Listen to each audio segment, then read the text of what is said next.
Hello. Today you'll see that I'm going to be talking about the game Middle-earth Quest. This came out in 2009. I show my first play of it was in January of 2010, so I probably got it somewhere around 2009. I don't remember exactly when. It's been a while. Like I said, I got a little damage on my box top here.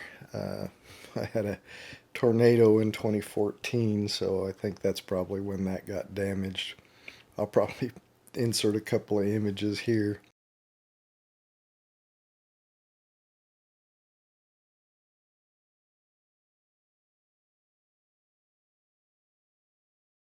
to show what happened to my game collection at that time. Anyway, let's get back to Middle-earth Quest. Let's get started with how to set up. Alright, first thing you'll do is place the game board in the middle of the play area. It's a quite a large board, two-piece board depicting Middle-earth and then some other play areas. So after you've got the board in the center of the play area, then the players will need to decide which player is going to play Sauron and which players are going to play the hero. So it's kind of a one versus many.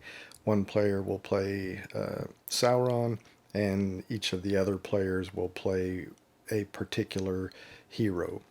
So you decide that. Then the players that are going to play heroes will particular hero they want to play and take the corresponding hero sheet and figure. Now these figures don't come painted. You know, I did my typical, as I always say, mediocre paint job on these. Just wanted to point that out. So they take their hero sheet and their figure. Now I will mention that the heroes in this game are not the heroes like from the books or movies, Lord of the Rings. There's not like Frodo, and there are some of the characters like Aragorn and Gandalf, and those figures do make an appearance in this game as characters, but they're not somebody you can play as one of the heroes. So just a little bit of background. This game says it takes place in the years after Bilbo left on his 111th birthday and before Frodo leaves on the adventures of the Lord of the Rings. So this takes place in between them, and in between those years, which I think it says is actually like a 17-year time span. And these heroes that you're playing are actually helping to battle against Sauron and the dark forces, the shadow forces, before the events that take place in the Lord of the Rings. So just wanted to mention that. That's why, you know, these characters are not, that these heroes that you play are not characters from the Lord of the Rings movies or books. So, alright, back to this. Each player takes a hero character sheet and the matching figure. You can distribute them randomly to if players can't decide amongst themselves who should play what hero. You take your favor tokens that look like this and place them on the board up here where it says favor and characters. You then take your character standees, put them in a base if they're not already in one, and then you place all the characters up here next to where it says favor and characters. So like you've got Gandalf, Boromir, Dane the Second, Aragorn, Saruman, Theoden, Denethor, and Thranduil. Alright, so they go up there with the favor and the favor and characters area. Each player's hero sheet will show a starting location, and they should put their character on that starting location. So here Beravor starts in Fornost, which is right here. So you'll place, so we'll place Beravor there. We're also going to be playing with Eleanor, or Eleanor, however you say it. Her starting location is Minas Tirith, so that will be right here. And our third hero will be Thalin, and his starting location is Erebor. And that's up here near the top of the map. Each hero then takes their deck of cards. It'll have their deck, all their cards will have a matching image at the bottom of all of their cards. They'll shuffle those and put them to the left of their player sheet where it says life pool face down. Alright, so like so, I've done that for each of my hero characters, and again, remember their decks have their image at the bottom. Alright, so it goes, that forms their life pool. You then take the skill deck, which is a deck of cards with a back that matches the back of the hero decks, but instead of having an image of a certain hero in the bottom center, it has a star. All the cards in the skill deck will have a star. You'll shuffle that deck and set it somewhere near the board. Each hero starts with these quest cards. Two of them with the green backs are starting quests, and the one with the blue back is the advanced quest. So the heroes will randomly select one of their starting quests, however they want to do that, randomly select one. That is a quest that they will start with, and they'll just put that somewhere near their play area. They'll keep their advanced quest that will come into play after they complete their starting quest, and their remaining starting quest that was not randomly chosen just goes back in the box. After a player has chosen their starting quest, there's some flavor text, and then there's some setup information that the player should do. So for example, here for Berevor's starting quest, place Gandalf in the Grey Havens. So you take the Gandalf character from the character in favor sheet and put him in the Grey Havens, which is here. And then there's information on how you actually would complete the quest. When you would draw encounter cards at the Grey Haven, combat a Crebain instead. If you defeat the Crebain, you complete the quest and get the reward, gain a boat item card, and receive training. And we'll talk about what all that, encounter cards and training and what all that is. But then after you complete this quest, then he says then reveal Berevor's advanced quest, which is the dark blue quest there. Alright, so we'll do that for each player. Alright, so Eleanor's starting quest had us place Boromir here in the near Harad, and Thalin's quest had us place Dane II up here in the Northern Wastes. Next, you'll create your event decks. Each of the event decks is separated by a stage number, so you'll set, all the stage 1s have the Roman numeral 1, all the stage 2 have the Roman numeral 2, and all the stage 3 events have Roman numeral 3.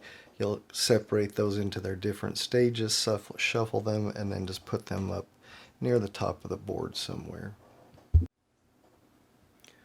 Like so. Next, you'll get your encounter decks ready.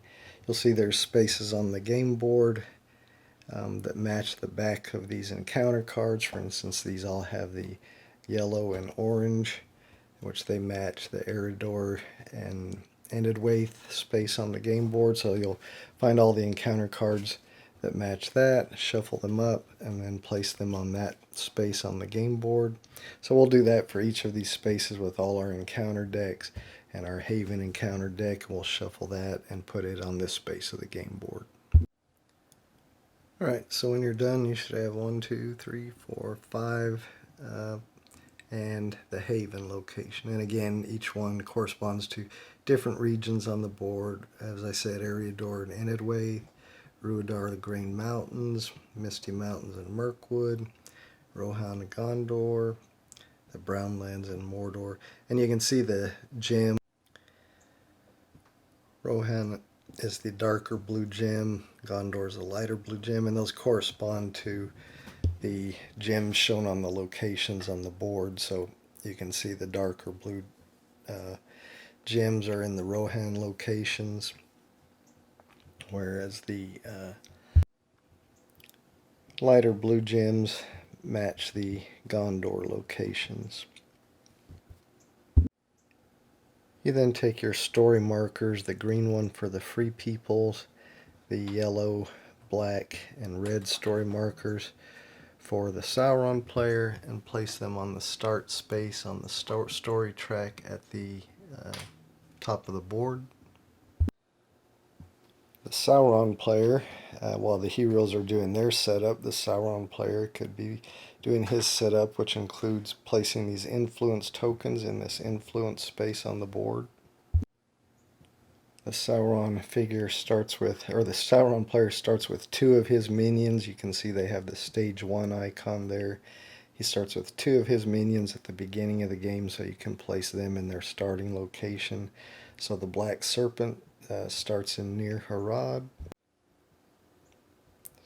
So you take his matching figure and put it there in Nir Harad. He's with Boromir down there. And the Mouth of Sauron starts in Dol Guldur, and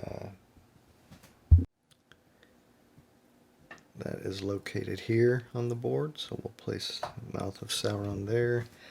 The other characters will come in, and these 2 will come in stage 2, and the Witch King will come in stage 3, and we'll talk about that as we get into how to play. So you just, the Sauron player will just put these 3 figures off to the side of the board for now. The Sauron player will choose one of his starting plot cards. The starting plot cards are these cards with the red back, so he'll randomly choose one. The other 2 will just be discarded to the game box and not used in this game. So the Sauron player will take the chosen starting plot card and place it in the active plot track up here at the top under number 1. But when he does that, he needs to follow the setup instructions. So it says place 2 influence in each shadow stronghold. The shadow strongholds are the ones with these towers at the top of the location. So there's Barad-dûr, so we'll put 2 influence in there. There is Dol Guldur, so we will put 2 influence in there. And there is Mount Gundabad, so we will put 2 influence in there. Alright, it then says after you place 2 in each shadow stronghold, 7 in extension of strongholds. Alright, so when you're putting influence in extension of strongholds, it has to form a contiguous line from the stronghold. So you could put one here, and then now because there's one here, you could put one here, or one there if you want. So like you couldn't put one over here yet because you don't have a line of influence. Now if you put one here, then you could put one there. So that's extensions. Also, you can never put more influence in a stronghold than the number shown here. So 6 is the maximum influence you could put in Barad-dûr, where in Dol Guldur the maximum you could put is 3, and in Mount Gundabad the maximum you could put is 3. And when you're putting influence in extension of a stronghold, you can never put more influence in one of the extensions than you have in your stronghold. So we've got 2 influence in this stronghold. I couldn't put more than 2 in any of these extensions, because that's, if I were to put a third one in here, then I would be able to put up to 3 in one of these other extensions if we wanted to. So I just wanted to explain that. So now said to put up to 7 in extension of strongholds. So let's say I put 1, 2 there. Maybe I put 1 there. That's in extension. You can't put them in these locations with these castles on top of them. Those are havens. You cannot place influence in a haven. So maybe I'll put 1 there and 1 there. And then maybe up here, put 1 here and 1 here, and then maybe 1 there. So I think that's 7. I've put 1, 2, 3, 4, 5, 6, 7. All right. So place 7 of in extensions of strongholds, and then 1 in the shadow pool. Alright, this location on the game board is the shadow pool, so we're going to put 1 influence in there. In the first stage of the game, which you can see by the Roman numeral 1, you can never have more than 4 influence in the shadow pool. Then when you get to stage 2, you can have a total of 8, and when you get to stage 3, you can have a total of 12. And again, we'll talk about the stages of the game later. Let's just complete setup. There's a few more things in this setup card that we need to do, but before we do that, let's complete some other parts of the Sauron setup. This deck is the Shadow deck. We'll shuffle that deck and then place it here on the space of the game board, which is where the Shadow deck goes. This is the Peril deck. You'll shuffle that and place that in the appropriate space on the game board. This is the Corruption deck. You'll shuffle that, and if I could pick it up, you'll then place it here in this spot designated for it on the game board. You then take this deck, which is the plot deck, but not the starting plot. Remember, the 3 starting plot cards had the red back. The regular plot deck has the gray back. You'll shuffle that and place it at the bottom here of the active plot track in its space specified on the game board. We can then finish the setup on this starting plot card. It says for the Sauron player to draw 2 shadow cards, choose 1 to keep and discard the other. So he'll draw 2 shadow cards. Since we'll talk more about these later, but this is the amount of influence you need to have in the shadow pool to play this card. Since it's going to be a long time before he'll have 10 influence in there, he'll probably keep this one that only requires 3 and discard the other. And you can just put a discard anywhere you want for your decks. I'm going to put my discard pile for the shadow cards right here. And then finally it says to draw 5 plot cards, which are those. Choose 2 to keep and place the others on the bottom of the plot deck. So let me do that. So here's the 5 plot cards I've drawn. Again, we'll talk more about these in detail later, but similar to the shadow cards, this is the amount of influence you'll need to have in the shadow pool to play those. So it'll be a while before I have 5, so I probably don't want to choose those. So maybe I'll keep a yellow and a red, and then these will just discard to the bottom of the plot deck. And these are the 2 the shadow player will keep. And then remember, this is your first plot, so it goes on the plot track, active plot track under the number 1. You'll take the number 1 plot marker, which is this red one, and put it where it says the location it affects. It says it affects Gladden Fields, and it kind of gives you an idea of where that is in one of the regions with the dark green jewels. So we look on the map here, the dark green is the Misty Mountains area, and there's Gladden Fields, and we'll put the plot marker for plot 1 there, showing that that's where a plot is affecting. Sauron hunts for the ring. Alright, then you take your 3 monster combat decks. They look like this. You have one that all of them say Zealot on the bottom. That's one deck. one that they all say Ravager on the bottom. That's a separate deck. And one where they all say Behemoth on the bottom. You'll shuffle each of those decks separately and just place them somewhere nearby where the Sauron player can easily reach them.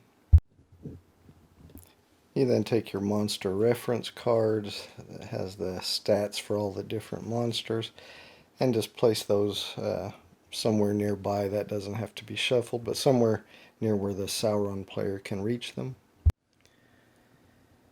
You then take these monster tokens, separate them by the region color. You can see you've got the Ruidar Grey Mountain monsters and Eredor Endwaith monsters. Anyway, there's 5 different types that correspond to the 5 regions. So you separate them, put them in face down piles somewhere nearby. I'm just putting mine in these little token holders. Ideally, you want them near the Sauron player. Place the number 2 and 3 plot markers just somewhere near the plot track. Give Sauron his action markers. Place the event marker just somewhere near the board. Take your damage tokens and place them somewhere nearby. I'm just going to kind of stick mine over here in this corner as I'm running out of room. You'll also have some attribute level tokens. You'll want to keep those somewhere nearby. Just going to stick mine up here in this corner. As you can see, I am out of room on my little table here. Not much space for anything else, but we're almost done with setup. You take your deck with this back. There's just a few of them. Those are item cards. Those don't need to be shuffled. You can just place them somewhere near the game board. Take the deck with this back. That's the hero mission cards. Shuffle that, and then the heroes draw 1 card, and they can all look at that together. That is a mission that they need to complete. So for instance, this one, the heroes win if there are 2 or less minions in play, so they'll want to keep that secret. The rest of the hero mission cards just go back in the box. They're not used. The Sauron mission cards have this back. Sauron will shuffle that and draw one that he will look at. Sauron wins if his black story marker is advanced to the stage 3 of the story track. Alright, he'll keep that secret, and the rest of the Sauron mission cards will just go back to the box unseen. There is a current player marker which the players can pass around to keep track of whose turn it is. The game starts with Sauron taking their turn first, and then in clockwise order the heroes each take a turn. Once all the heroes have taken a turn, we go back to the Sauron player. So that's it for setup. We are finally ready to go. So let's move on to how to play. Alright, so how do we play? Well, as I mentioned, the Sauron player takes the first turn of the game.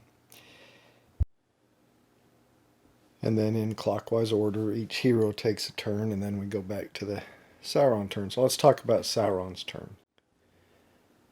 So Sauron's turn is broken up into 6 steps. The first step of Sauron's turn is the hero rally step. During the hero rally step, any location that a hero is in, if it contains influence, that influence is removed. So, for instance, if Eleanor here was in here during the hero rally step, this influence would be removed, and it just goes back into the influence pool.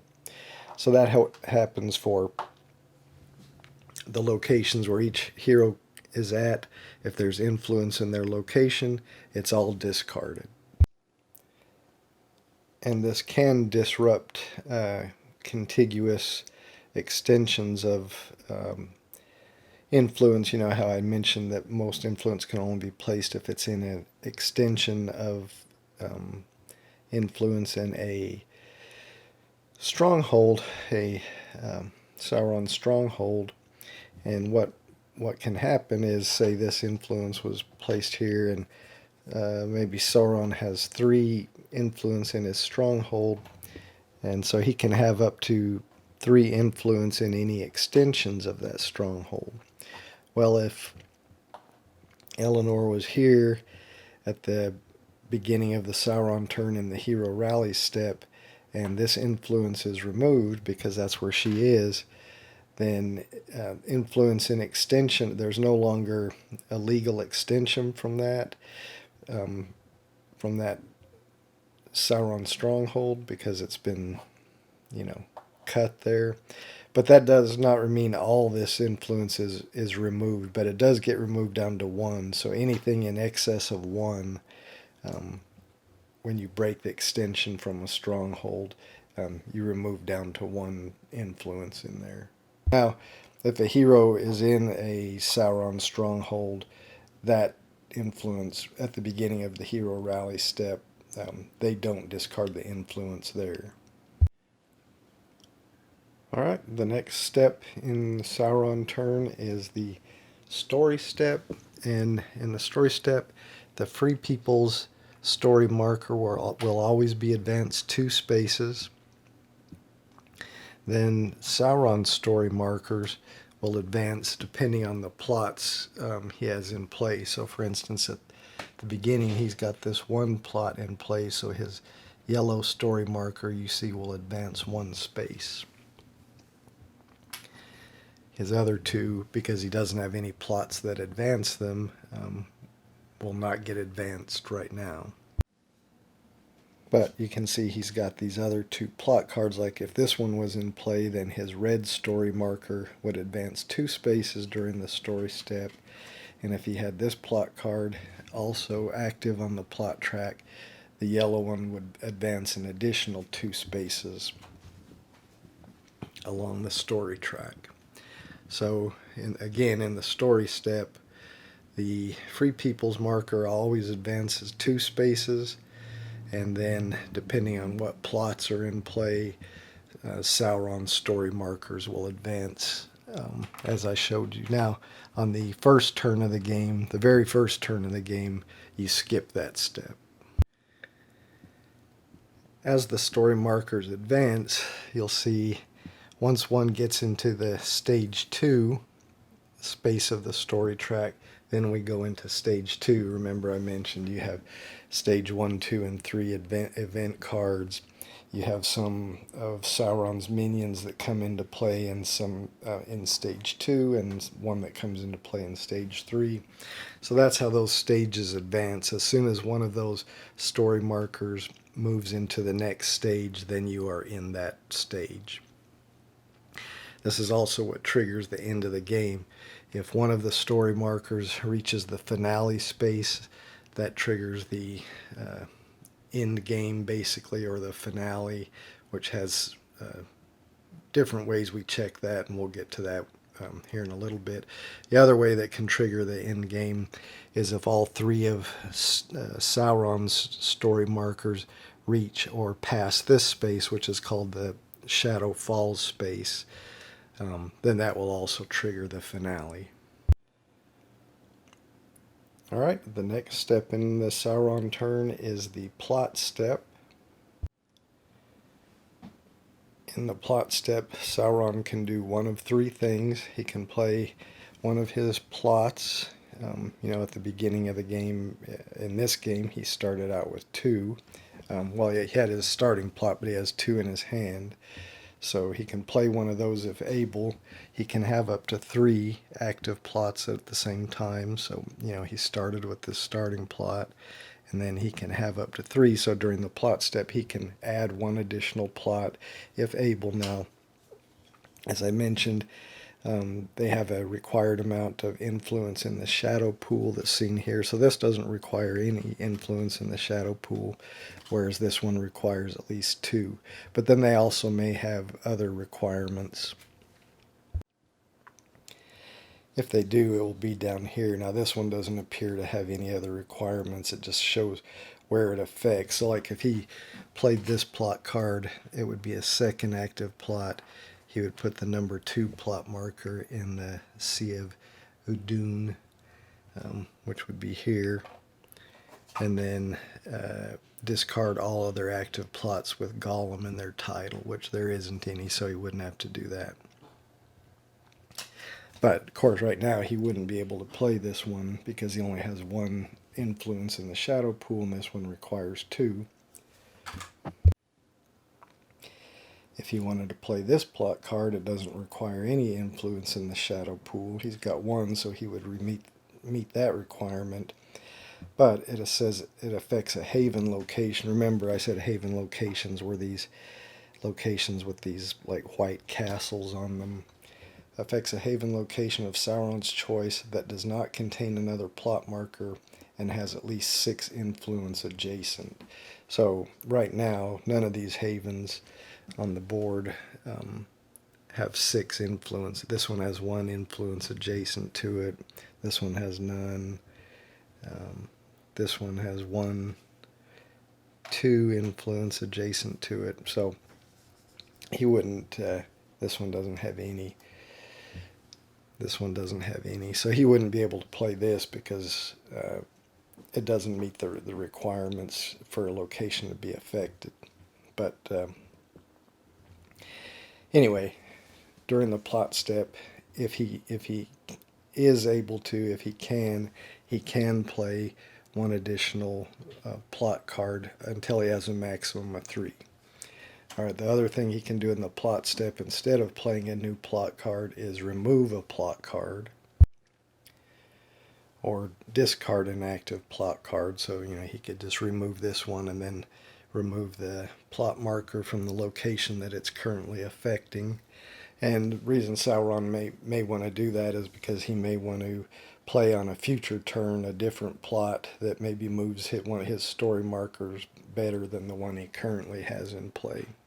And then the other thing he can do in the plot step is just nothing. So again, he can play 1 new plot if able, or discard 1 plot, or do nothing during the plot step. Now I should mention that the requirements to play a plot only have to be met at the time that Sauron actually plays that plot. Once it's on the plot track, if something changes where it doesn't really meet the requirements that it needed to be played, it still stays on the track. It's not removed. Those requirements are only needed when the plot is initially played. They don't have to stay in place once it has been played. So the only other thing we haven't talked about, a plot card, I've mentioned this is the required amount of influence to have in the influence pool to play it. This is the amount during the story step that particular story marker will advance. This icon that shows favor in a number 4, that's if this plot is active and the plot marker is in whatever location that's required on the card. If during the hero player's turn, they can go to the location where that plot marker is and spend that amount of favor to discard this plot. So the heroes will want to discard Sauron's plots throughout the game to prevent his story markers from moving. And we'll talk more about that on the hero turn, but I just wanted to mention this is the cost in favor for a hero to discard this plot. And the final thing to mention, just like the story step, the plot step is skipped on the very first turn of the game. Okay, the next step in the Sauron player's turn is the event step. In the event step, he will draw event cards from the current stage. So of course at the beginning of the game we're in stage 1 until a plot marker or a story marker moves into the stage 2 section. You're in stage 1, so he would draw cards from the stage 1 event deck. Now normally he'll draw 3, and then these cards have various bits of information on them, but the first thing you'll look at is the priority numbers up here. Which card the Sauron player will read and resolve depends on who is considered dominant in the game. The player that is dominant is the player whose story marker is closest to the finale space on the story track. Now, that's determined in a couple of ways. So when you're determining dominance, the hero players will count the number of spaces from their green story marker to the finale space. So we'll just say the game was at this point where the hero's story marker here is here and the Sauron player had his story markers here. So when you're determining dominance, the heroes would count 1, 2, 3, 4, 5, 6, 7, 8, 9. So they're 9 from the finale space. Then the shadow player will determine 2 ways. They'll count from their rightmost story marker, which we can see is behind the hero player's story marker, so we would know his rightmost story marker is not closer. So in that case, the shadow would not be dominant for sure. But the other thing to check is the cumulative number of spaces for all Sauron's story markers to reach the shadow falls space. So for this one that would be 1, 2. For this one it would be 1, 2, 3. So that's 5. And for this one it would be 1, 2, 3, 4. So that would be total of 9. So they would both be 9. So in this case, neither side would be dominant, but if this story marker was here, then that would only be 8 for the heroes to be at the finale space, where it would still be 9 for all 3 of his markers to be to the shadow falls space, or 10 for his rightmost marker. So then the heroes would be dominant. So in any case, when the shadow player draws his event cards, if the heroes are dominant, then he resolves the one with the lowest priority number. If the Sauron player is dominant, then he resolves the card with the highest priority number. If neither side is dominant, like we showed in our example there, or on the first turn of the game, because all the story markers are on the start space, neither side is dominant. So when neither side is dominant, the Sauron player just draws the top event card and resolves it.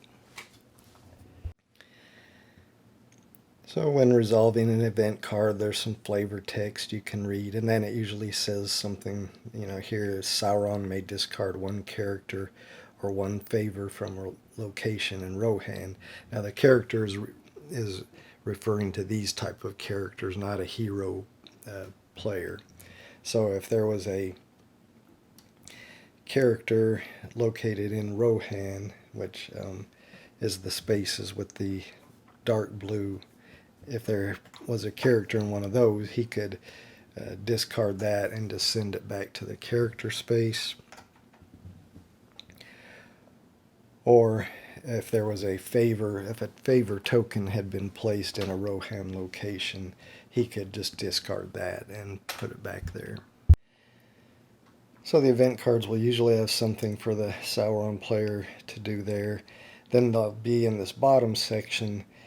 It will tell you you'll have to place Denethor in Pelargir, so he would have to come up here, find the Denethor character, and place it here in Pelargir, and then he would also have to place a favor in Rhosgobel, so he'd take a favor token from up there and put it over here in Rhosgobel. And then he would be done and just discard that card. Now some event cards like this one have the little green event token up here in the top, and it'll say it affects a location. So for instance, this one, if Sauron were resolving this one, it says affects Minas Tirith. So he would have to take this event token, place it in Minas Tirith, and then it has some way that can be explored by the hero. So after a hero explores here, he may remove 1 influence from each adjacent location, then discard this card. So if the event card has a location, something for the heroes to do, then instead of just discarding it, it goes up here in this space. It would be placed up here until a hero does whatever it says there, or until it's replaced by another event card that has one of those. Now I should mention, when resolving these event cards, if it tells you to place a character in a location, like this one, the same place, Thranduil in the Forest Trail, you would only do that if his character was up here in the character in favor location. If his character was already on the board in another location because of a different card, you would not move him. He would just stay where he is. So you would only place him in this location if he was still up here in the character in favor place. Alright, the next step for the Sauron player is the action step, and this is where he gets to actually take some actions of his choice. During the action step, if you're playing a 4-player game like I have set up here, where 1 Sauron player and 3 hero players, Sauron player gets to take 3 actions. If you're only playing a 3-player or 2-player game, the Sauron player just gets to take 2 actions. So when the Sauron player takes an action, he takes one of his action tokens, puts it on the leftmost space in one of the 3 possible action spaces he has. So if he placed one here, he would get to do what it says here, gain X influence, X being the number you cover there. So if that was the first one he played there, he can gain 6 influence, and he can place these up to 2 of them in the shadow pool. And then the rest in extension of Shadow Stronghold. So just how I had showed earlier. So if he took that as an action, he would get to take 6 influence. He could put 2 of them in the shadow pool, and then the rest place in or in extension of Shadow Strongholds. So that's how he spreads his influence around the board. Then he leaves that there, and then he's going to take his next action. So his next action, he could, if he wanted, place it there and do the same thing, this time only getting 5 influence. And for his third action, he could go there and take another 4 more. Or instead of going there, maybe he wants to go here. If he goes in this space, does exactly what he says. You draw X shadow cards, X being the number you cover, so he could draw 2 shadow cards, and then same number of plot cards, so 2 plot cards. But he has to only gets to keep one of the plot cards and places the other ones at the bottom of the deck. So if he went here, he would get to draw 2 shadow cards, add them to his hand. There's no limit to the number of shadow cards he could have. And then he would draw 2 plot cards, choose one to keep, and place the other one at the bottom of the plot deck here. We already know about plot cards, but let's look at shadow cards. So they have all various different kinds of effects, and they say when they can be played. So like this one says play at the start of combat. Again, as I mentioned, this number up here is the number of influence the Sauron player has to have in the shadow pool to play it. So this one requires 3 influence. He doesn't have that right now. Now if he had gone here and put a token there and got 6 influence, he probably would have put 2 more there, so then he would have 3. And then he would be able to play this card at the start of combat, and this one the hero must choose to either receive 1 corruption card or be dealt 5 damage. So these shadow cards have various effects. This one, play at the start of a hero's turn. The current hero may not move more than once during his next travel step. So again, it just depends on the shadow card. Now, I will say, when the shadow player plays one of these cards, it goes into the discard pile. but the required number of influence is not removed from the shadow pool. He just has to have that much in there. It doesn't get removed when he plays that card. And same with plot cards that require a certain amount of influence when they're played. That amount of influence is not removed from the shadow pool. It's just it's required that the Sauron player has that much influence in the shadow pool. The other thing to say about shadow cards, as I said, there's no limit to the number that the Sauron player can have, and he can play them whenever they say, but he can't play more than one per player's turn. So he can't play more than one during his turn, and he can't play more than one during each other player's turn. So in a game with 4 players, during a round, he could not play more than 4 shadow cards, one during his turn and one during each of the other players' turn. All right, and the last kind of action the shadow player can take is a command monsters and minions action. So if he went here, he would be able to command do up to 3 command monster and minions actions. You can see it says command up to X, X being the number you cover with your action token. Command up to X minions monster tokens. You may not place more than 1 monster token. So let's talk about what you can do with the command monster minion action. So one of the things you can do, again, this, if you cover here, you get to take 3 of these actions, but as it says, you cannot place more than 1 monster. Placing a monster is one of the things you can do. So to place a monster, Sauron chooses one of the locations on the board where he may want to place a monster. So for instance, if he wants to place a monster here in Lake Asgaroth,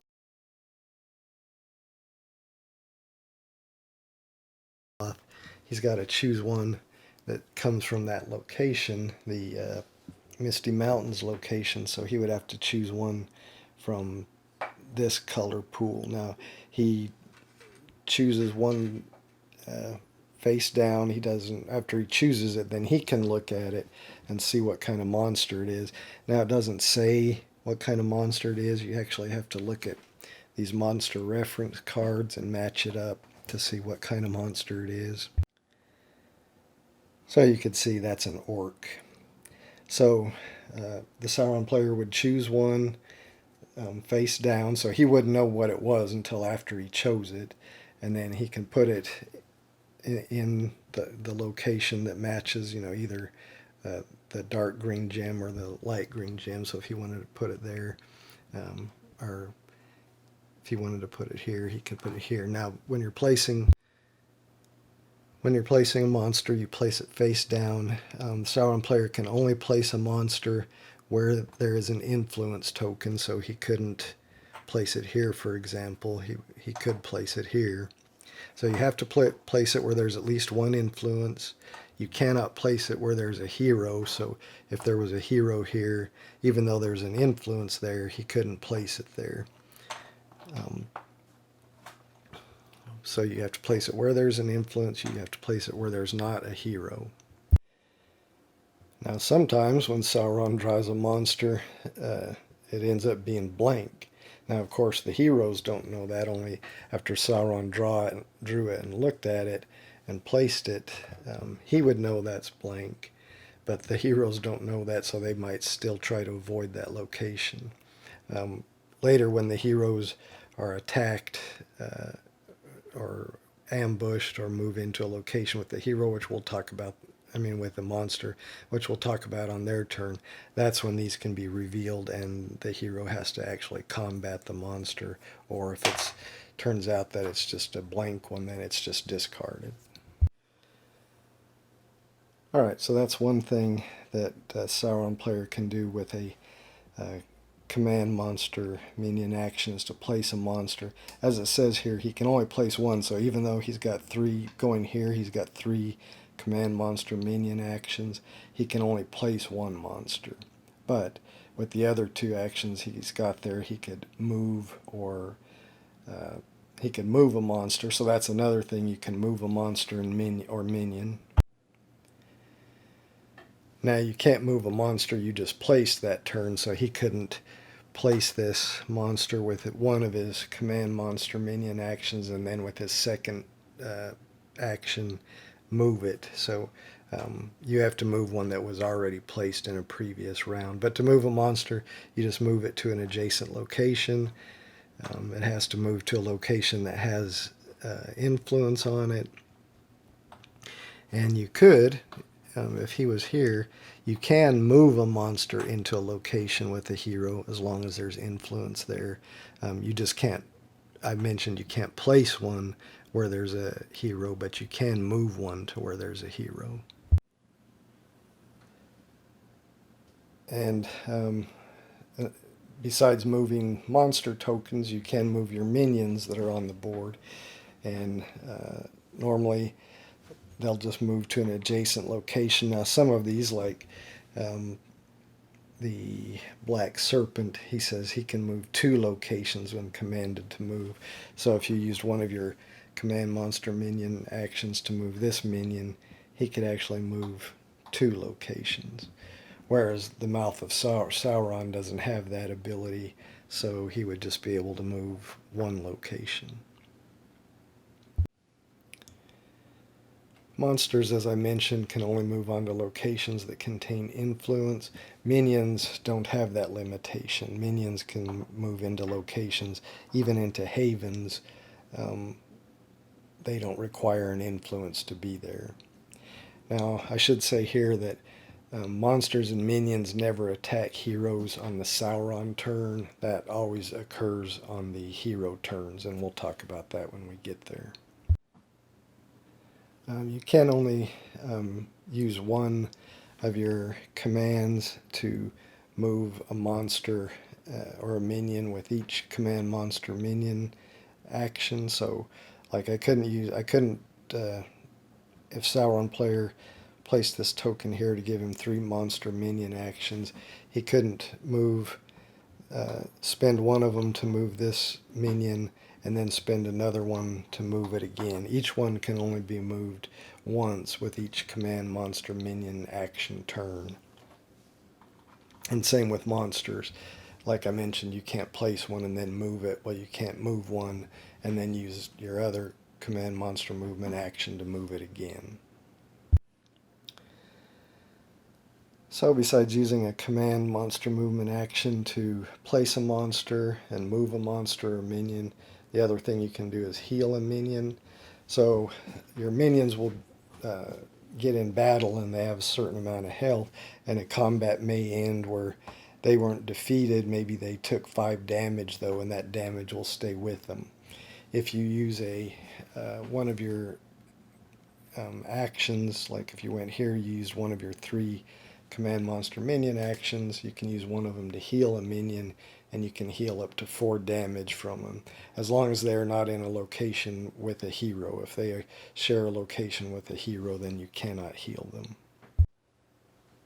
And I think the final thing to say is there's no limit to the number of monsters or minions that can be in the same space.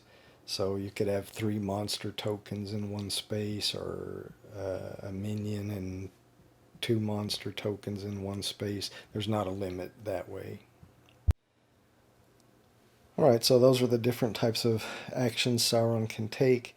Once he places action token on one of those spots, it remains there.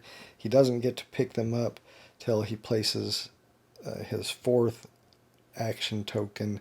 Once he places a 4th action token, then he can pick up the other 3. Alright, so that's Sauron's action steps. The final step in the Sauron player's turn is the hero draw step. And in the hero draw steps, each hero player will draw a number of cards from their life pool into their hand equal or up to their fortitude. So for instance, Thalin here would get to draw 5 cards from his life pool into his hand. Eleanor would get to draw 6, and Beravor would get to draw 6. There's no limit to the number of cards a hero can have in their hand. So if they had cards remaining from their previous turn, they still draw this many more into their hand. So the hero draw step at the end of the Sauron player's turn, the heroes draw cards into their hand up to their fortitude. They don't have to draw the full amount, but there's usually no reason they would not want to. And that is it for the Sauron player's turn. So let's move on to the hero player's turns. Alright, let's talk about the hero's turn. So the hero's turn is broken down into 4 steps, but the third step, the travel step, can be repeated and has a few sub-steps in it. So let's talk about the first step, which is the hero rest step.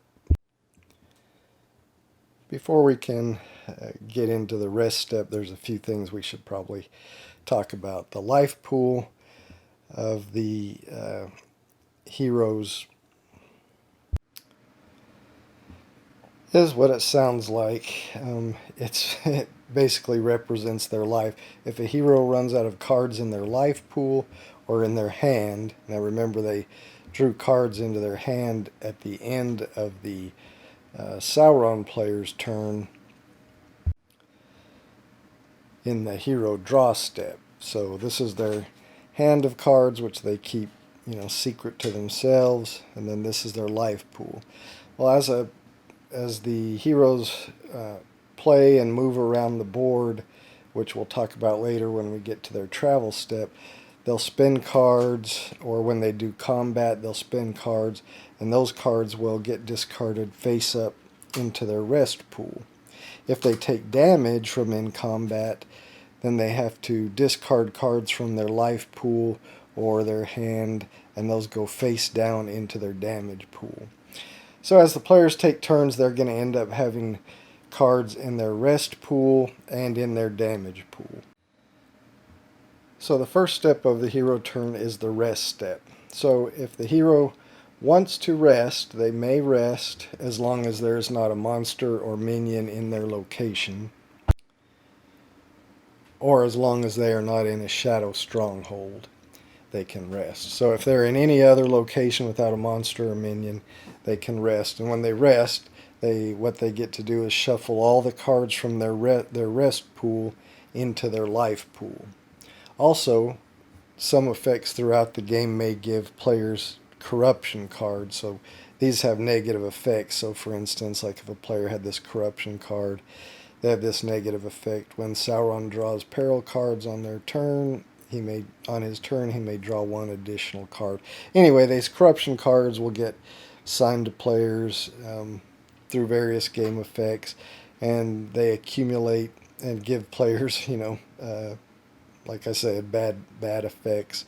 Some may limit the amount of cards they can have in their hand and that kind of thing. So when a player rests on their turn, they can pay this amount of favor, shown in the lower right-hand corner of the corruption card. If they pay that amount of favor, they can discard 1 corruption card. Now, the negative thing about resting is every time a hero rests, they have to move the farthest leftmost Sauron story marker up 1 space. And if there's a tie for the leftmost story markers, then they choose one and move it. If a hero is in one of the haven locations, which I've mentioned have this castle on them, if a hero's in a haven location when they rest at the beginning of their turn, they can also heal. So not only do they shuffle cards from their rest pool into their life pool, they also shuffle any cards that are in their damage pool into their life pool. If they're not in a haven, they can't heal, and they can only shuffle cards that are in their rest pool into their life pool. Okay, so that's the rest step. That's optional. You don't have to do it. If you do, as I said, the only negative effect is the leftmost Sauron story marker gets moved 1 space up on the story track. And I will just mention that I said a hero cannot rest if they have a monster or minion in their space, but that's not the case. If they're in a haven, they can even if there's a minion in there, um, they can still rest and heal. Alright, after the rest step, the next step for the heroes is the ambush step. So at the beginning of the ambush step, if a hero is in the same location as a monster or minion, the Sauron player can decide which of those, the minion or monster, for instance in this example, Thalon here is in a space with a monster, then the Sauron player can attack with that monster. If there's more than one monster in the location with the hero during the ambush step, or a monster and a minion, the Sauron player must choose only one to attack with. So either if there's multiple monsters, one of those monsters, or if there's a monster and a minion in the location, like if this one was here, then he would choose to attack with uh, the minion or the monster, but only one.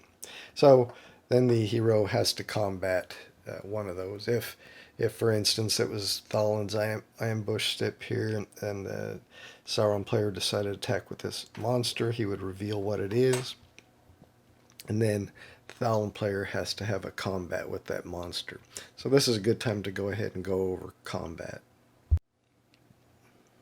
So the first thing that will happen if in combat is the Sauron player will find the appropriate monster reference card that matches the image on the monster token, or if he's fighting a minion, he would just reference this section of the game board. It has the statistics for the minions. In this case, we can see that this image represents a Southron, so that's what Thalin would combat here. The Sauron player would look here to see what combat deck that this monster uses. He uses the Ravager combat deck. So then he would take that appropriate deck, a monster combat deck, which is this one. It says Ravager on the bottom. Then the Sauron player draws a number of cards from that deck equal to the monster's fortitude. So in this case, the Southron's fortitude is 6, so he'll draw 6 cards from this deck. 3, 4, 5, 6. The others won't be used. Those can just be put back. The hero player that will be doing the combat has his hand of cards, however many he currently has in his hand, and then he can decide from his agility value at the start of combat how much of that agility he wants to use to draw additional cards into his hand. So Thalin here has an agility of 2, so he could draw 2 additional cards into his hand. However, for each unspent agility, he can add that to his strength. So maybe in this example he wants to use one of his agility points to draw a card from his life pool into his hand, and he'll use his other agility point to add to his strength for this combat, giving him a strength of 8 in this combat.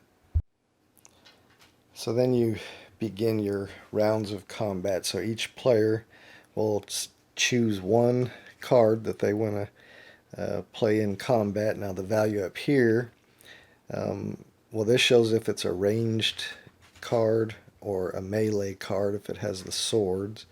Then the value shown there in the top center is the amount of damage you're going to deal, and if there are any shields up here in the right hand corner, that is the amount of damage that you can defend with,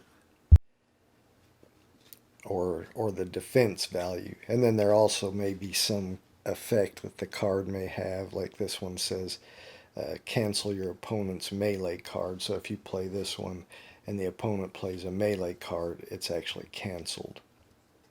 And then this value down here is a strength value. So we'll talk about that. So first, both players will secretly choose one card they want to play. We'll just say maybe Thalin wants to play this card. So they both choose a card and put it face down in front of them. So that's the hero player's card, and the Sauron player chooses this card from his hand. And once both players have um, chosen their cards and put them face down, they both then reveal their cards.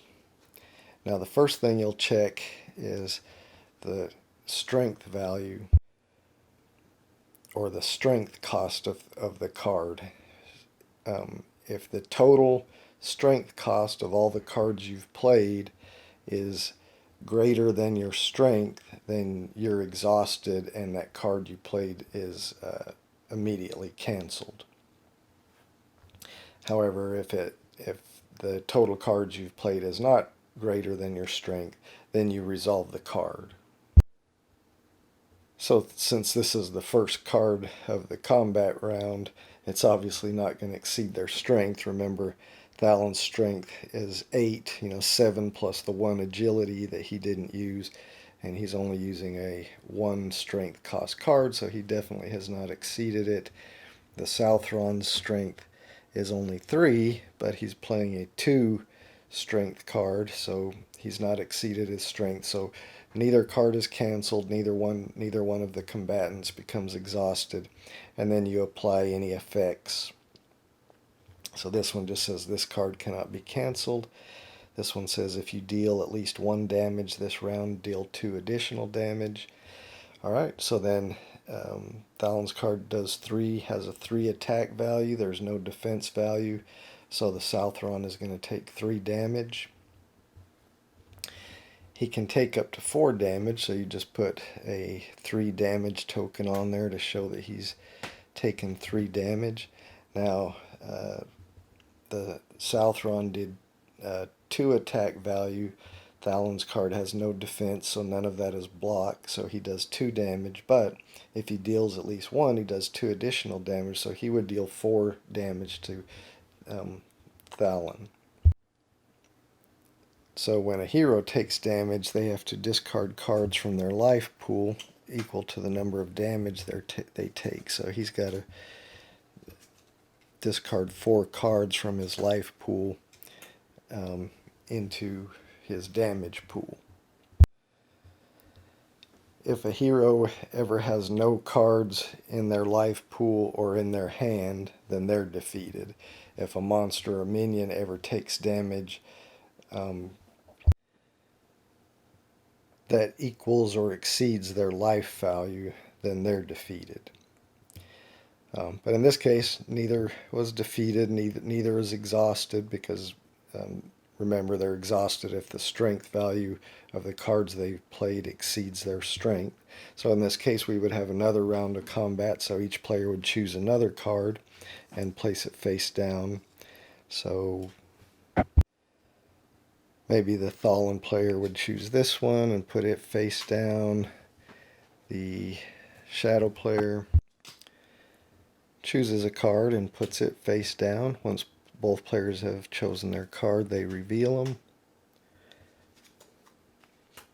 Again, first thing you do is calculate the strength. So now he's played 3 strength cost worth of cards, but again, his strength is 8, so he is not exhausted. This player has played 2 strength worth of card, 2 and 0, so a total of 2. His strength is 3, so he's still not exhausted, so then you go ahead and resolve the cards. And you look at their abilities. Next round, gain +2 attack if you play a melee card. So if he plays a melee card in the next round, he would get +2 to whatever its attack value was. This one is gain +1 attack if your opponent plays a melee card. He did play a melee card, so he would get +1 to his attack. So he would have an attack value of 2. However, the defense of Thalin's card is 2, so that wouldn't do any damage. He is going to do 2 attack value to the monster, who has no defense value, so that would add 2 additional damage, which is going to put him at 5 damage, so the monster would be defeated here. If one player, if one side, either the Thalin player or the monster player or minion, is exhausted, in other words, the cards they played they play a card and it exceeds their strength, then as I said, they're exhausted and whatever card they played is canceled. And canceled means the attack value, the defense value, the ability, all of that is just zero. It has no card type. It's just like if they played no card. If the other combatant is not exhausted, then they can continue to play cards until they defeat the opponent or until they become exhausted. Or, as what happened here, if one side is defeated, like the monster is defeated, then the combat ends. Or if the hero player had run out of cards in their life pool and in their hand, then they would be defeated. When the combat ends, the Sauron player will take their combat cards that they had and just return them and shuffle them back into the deck that they came from, the monster deck that they came from. The hero player would take the cards that he played into his combat stack and place those into his rest pool. Of course, any damage he took stays in his damage pool. If the hero was fighting a monster, it is then just discarded face up next to the pile that it came from. So this one came from this pile, it would be discarded face up there. And that happens whether the monster was defeated or not. After the combat's over with a monster, whether it was defeated or not, its token is still discarded. Whereas undefeated minions, if a minion was involved in the battle, undefeated minions just stay where they are, but whatever damage tokens they have placed next to them remain, as I talked about, where they can get healed with a Sauron command monster minion action. So they would just maintain whatever damage they have if they weren't defeated, and they would stay on the board. If the monster or the minion were not defeated, then the Sauron player can immediately place a number of influence equal to that monster's wisdom. So in this case, like if it was the Southron and they were not defeated. Oh, we forgot to take into account this power of the Southron in our combat. You can reduce the strength cost of your melee cards by 1 to a minimum of 0. But anyway, as I was saying, if a monster is not defeated, monster minion, then the Sauron player can put influence, an extension of strongholds equal to that monster or minion's wisdom. So in this case, if the Southron had not been defeated, the Sauron player could place 2 influence, an extension of strongholds. If the hero is defeated, then their turn immediately ends. And let's go over what happens when a hero is defeated. So if a hero is defeated, then his miniature is moved to the nearest stronghold or nearest haven from wherever he was defeated. And that is counted in number of spaces. So in this case, it would probably be here. You would then have to advance the leftmost Sauron story marker 1 space, and again, if they're tied, then you choose one and decide which one to advance. The hero then chooses to discard either 1 favor from his hero sheet or 1 item. If he has an item, chooses to do one of those. If he has neither, then of course he doesn't have to do either one of those things. And then the hero shuffles all the cards from his damage pool and rest pool into his life pool, and his turn immediately ends, and then he'll pick up at the beginning of his next turn. And again, that's only if he's defeated, not just if he is exhausted, because the combat may end where both enemies just become exhausted and neither one is defeated. Again, if that happens with a monster, he's still removed, but not with the minion. So a combat can end without either side being defeated if both of them happen to become exhausted and then can't play any more cards.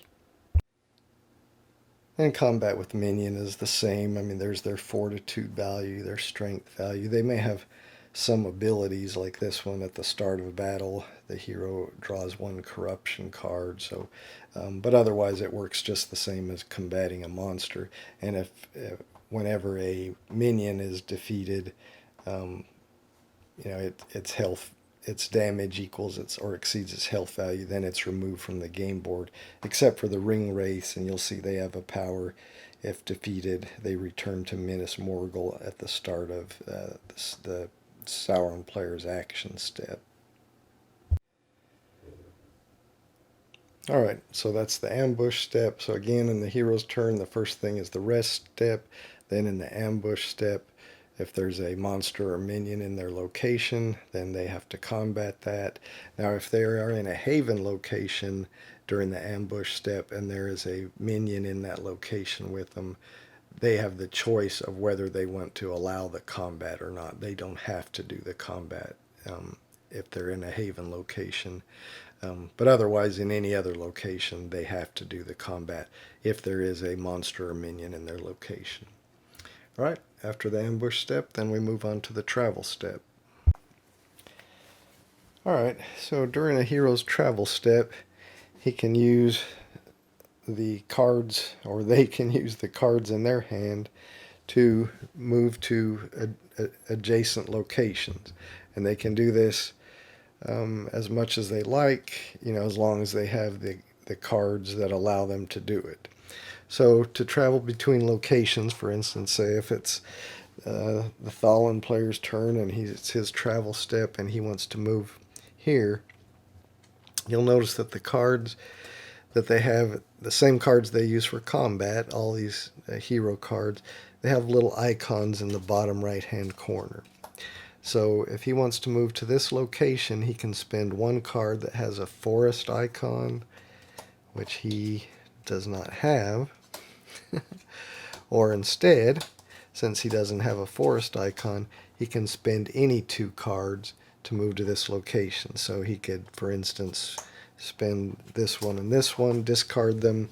They discard into his rest pool, and then he could move to this location. But, for example, if he was here, he could spend this card that has the hill on it, which matches that. So it would just cost him the one card with the matching hill icon, which he would discard into his rest pool, and then he could move to that location. So it's either the card you use has the matching icon, or you can just discard the number of cards shown inside the icon there with any symbol on them to move. Now here, this symbol just means one card of any type, and the same here. So if you see that one, it means one card of any type. If you see one of these, it's one card with that symbol, or any number of any cards with any symbol, that number of them. So two. I'm hoping I'm making sense here.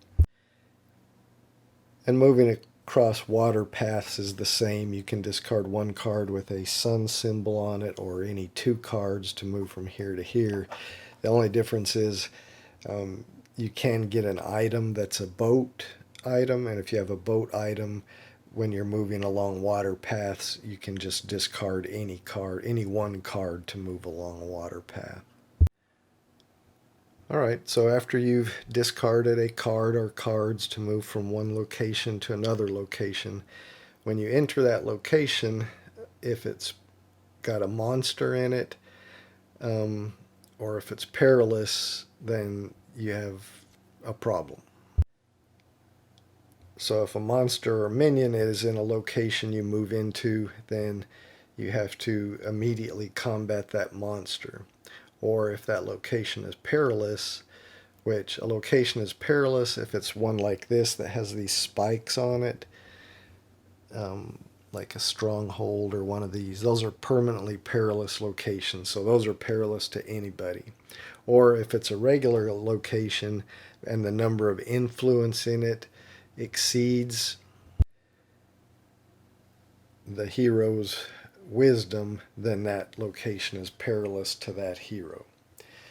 So in that case, or if it's both, if there's both a monster in there and it's perilous, then the Sauron player chooses whether to combat you with the monster or you face the peril.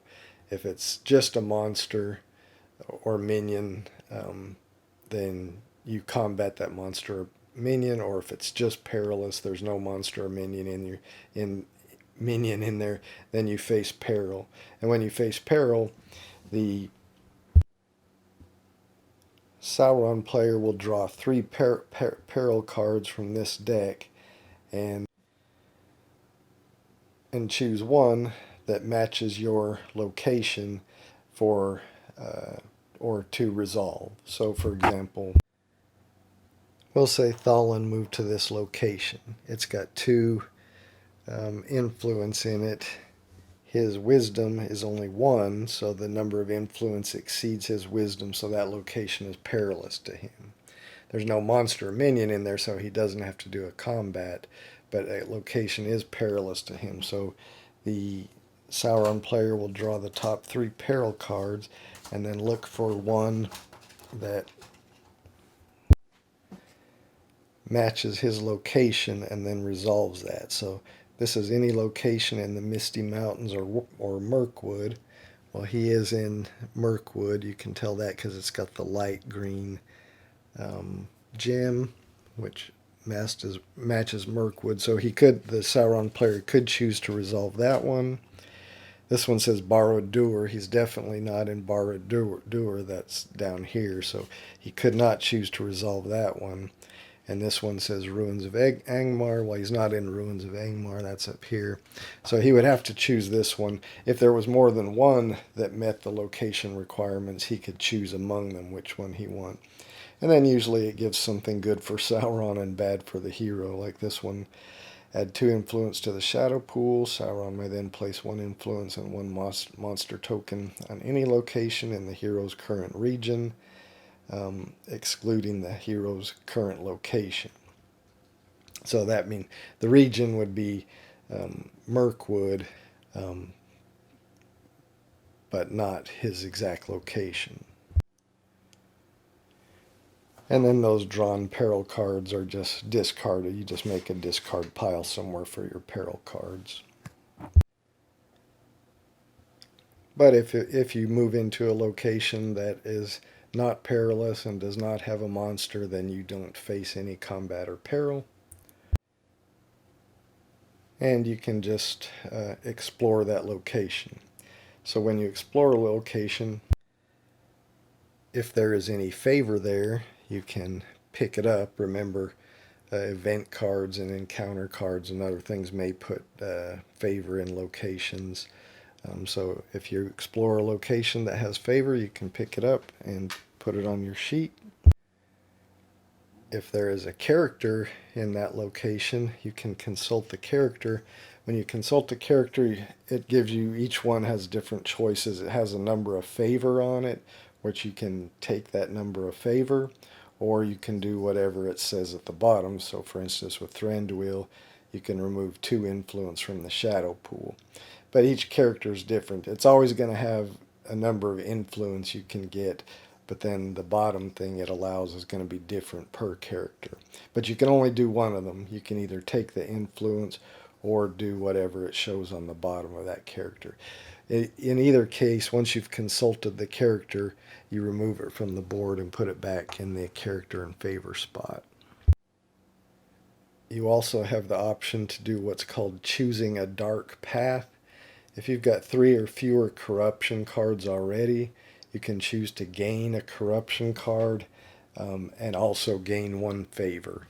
And you can only do that once during your turn, even if you end up traveling again or moving again and doing your travel step, because it's something you can do over and over until you don't have cards to do it anymore. But you can only do the choose a dark path once per turn. If you're in a location where you can complete a quest, then you can do that. For example, Eleanor's quest says she explores near Harad or combat a dark serpent. to complete the quest and get the reward. So if she moved down to near Harad and explored it during her travel step, then she would complete her quest.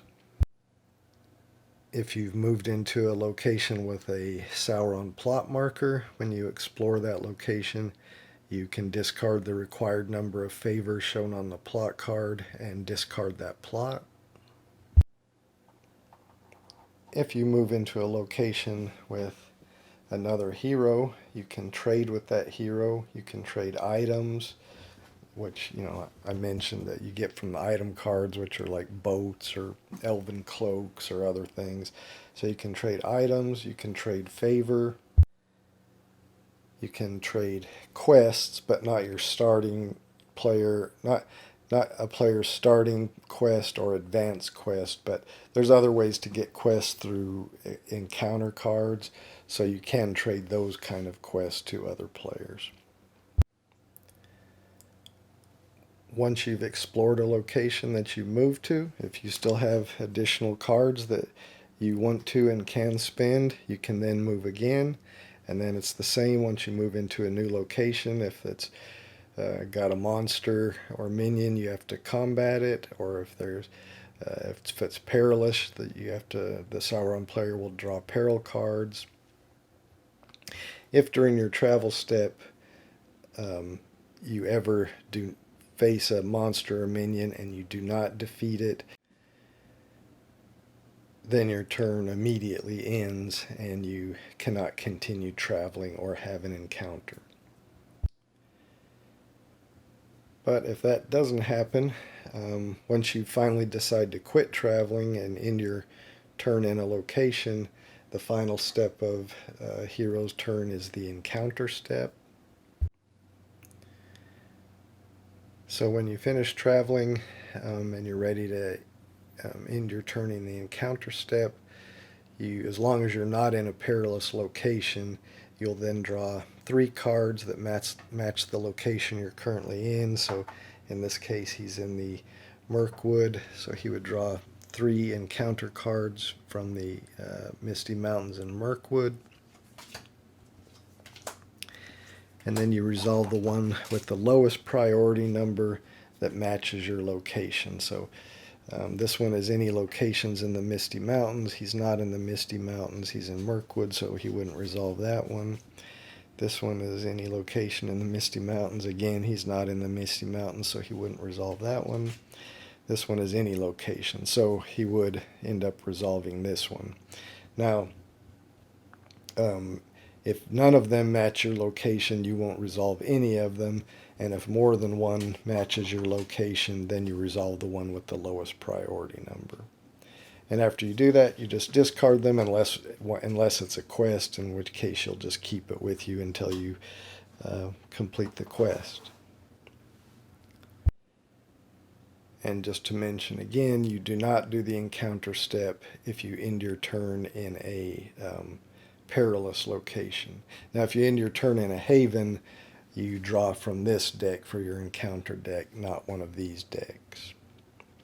And that's it for the hero turn. The encounter step is the last part of the hero turn. Then it would go to the next hero, and they would go through all those same steps: the rest step, ambush step, travel step, however many times they want to, and then finally when they stop, the encounter step possibly. And again, remember, if during your travel step you have to combat a monster or minion and you don't defeat them, then your turn immediately ends.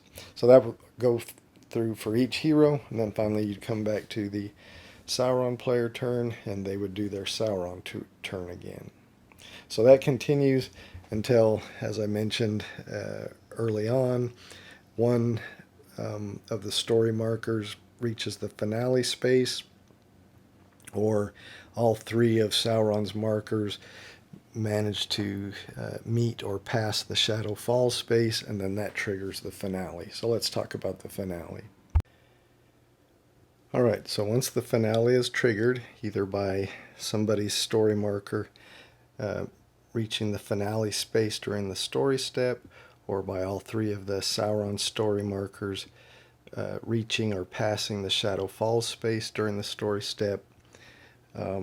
If the dominant player at that point, we've already talked about how you determine dominance, if the dominant player at that place has fulfilled their mission, that they got their mission card at the beginning of the game, then they win. If neither side is dominant, but one side was able to complete their mission, then that side wins. But if the dominant side did not fulfill its mission, or if neither side is dominant and neither player fulfilled its mission, you proceed to this next step.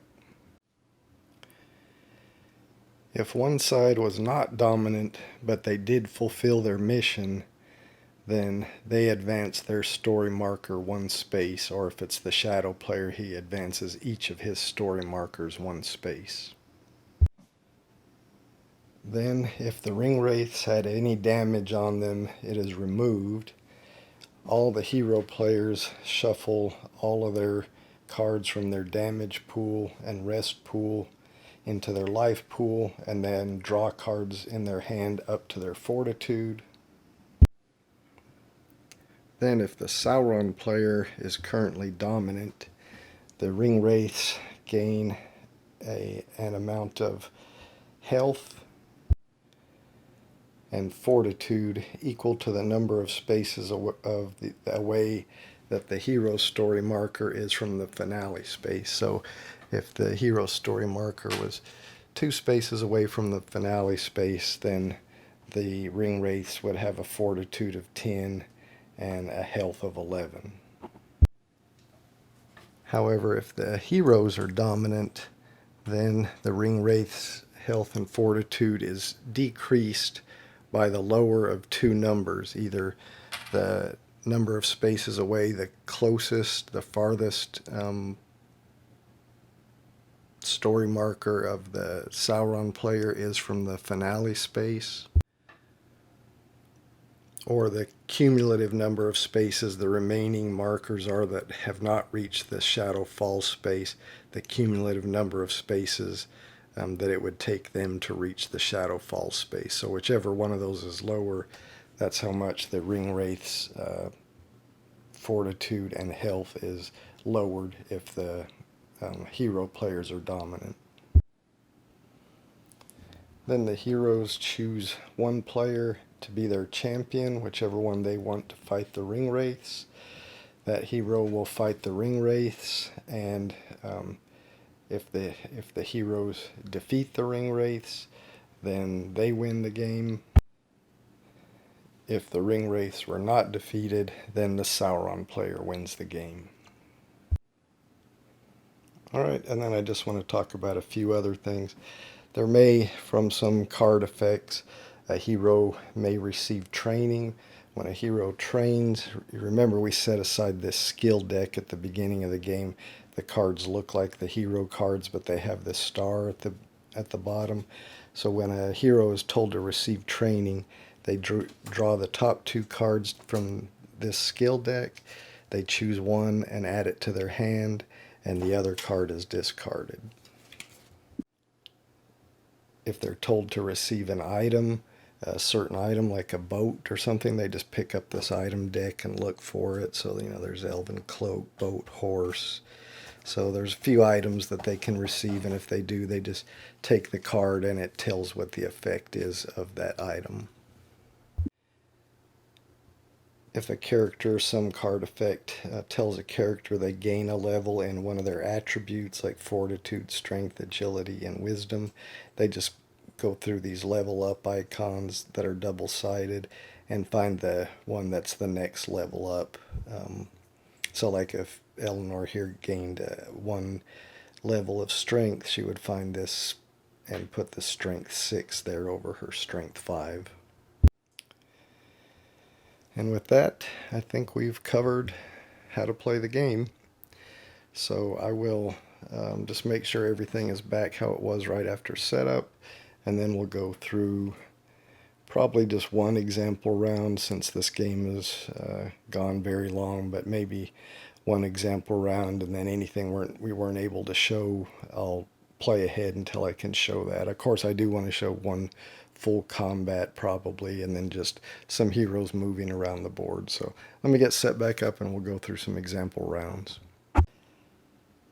Okay, it's the first turn of the game. I think I've got everything set back up how it should have been right after setup. So first thing, the Sauron player takes the first turn. First thing is the hero rally step, where they would discard any influence in their locations. The heroes would, but since this is the first turn of the game, they're in their starting locations. There is no influence there. So then we would go on to the story step, but again, that's where we would advance the plot markers, but that's skipped on the first turn of the game, so we'll skip that. Next is the plot step, where the Sauron player would play a plot card from their hand, but again, in the first turn of the game, that's skipped. So then we'll go on to the event step. So in the event step, the Sauron player would draw cards from the current event deck, and if the heroes are dominant, he would resolve the one with the lowest priority. If the Sauron player is dominant, he would resolve with the one with the highest priority. Since this is the first turn of the game, nobody's dominant, so instead of drawing 3 cards and resolving depending on which one is dominant, he just draws the top card and resolves it. So we're in the first stage, so he draws the top card of the first stage deck. You got some flavor text you can read there. But it says Sauron chooses one hero. The hero must choose to gain 1 corruption card and receive training, or allow Sauron to draw 1 plot card. So Sauron, we'll just say he chooses Eleanor. So she can decide to gain a corruption, receive training, or allow Sauron to draw a plot card. She decides she'll just let Sauron draw a plot card. So he's going to draw one, and then he just adds that to his hand of plot cards. And then this event card requires us to put Saruman in Fangorn. So we'll get Saruman from up here and put him in the Fangorn location, and put 1 favor in Immen Mule. And so that is right here. So we'll put 1 favor there. And then this just gets discarded. So I'll just make my discard pile up here. Alright, next is the Sauron action step. So since we're playing a 4-player game, he gets to take 3 actions. So he'll take one of his action markers and place it in one of the possible actions that he can do here. So we'll say he's going to do this. So that lets him get 6 influence. He can put 2 of them in the shadow pool and spread the rest in extension of his stronghold. So let's get 6. 1, 2, 3, 4, 5, 6. He will put 2 in the shadow pool. And let's see, he will spread out this way here with these. And we can't put them in haven locations, so we'll go here, and maybe we'll put one here. Alright, so that's all he can do with that action. So now he has another action. So he could go here and get more influence, but I think he's going to go here so he can draw 2 shadow cards and add those to his hand. So he will do that. Here's his hand of shadow cards, and then he also gets to draw 2 plot cards, but he only gets to keep 1. And let's see, he's got one that for moving, 2 for moving red, so he's going to keep this one that'll allow him to move his black marker, and he'll discard this one to the bottom of the plot deck. Alright, so that leaves him with 1 more action. So again, he could go here and get 5 influence, or he could go here and do what he just did, get 2 shadow cards and draw 2 plot cards and choose one. But we'll do this one where he gets 3 command monster and minion actions. So with one of those actions, you can place a monster. So I think that's what he's going to do. We'll have him, he's got to place it where there's influence, so maybe he wants to put it here in the high pass, so he's got to draw it from the monster tokens that have that color of gem on here, which is these.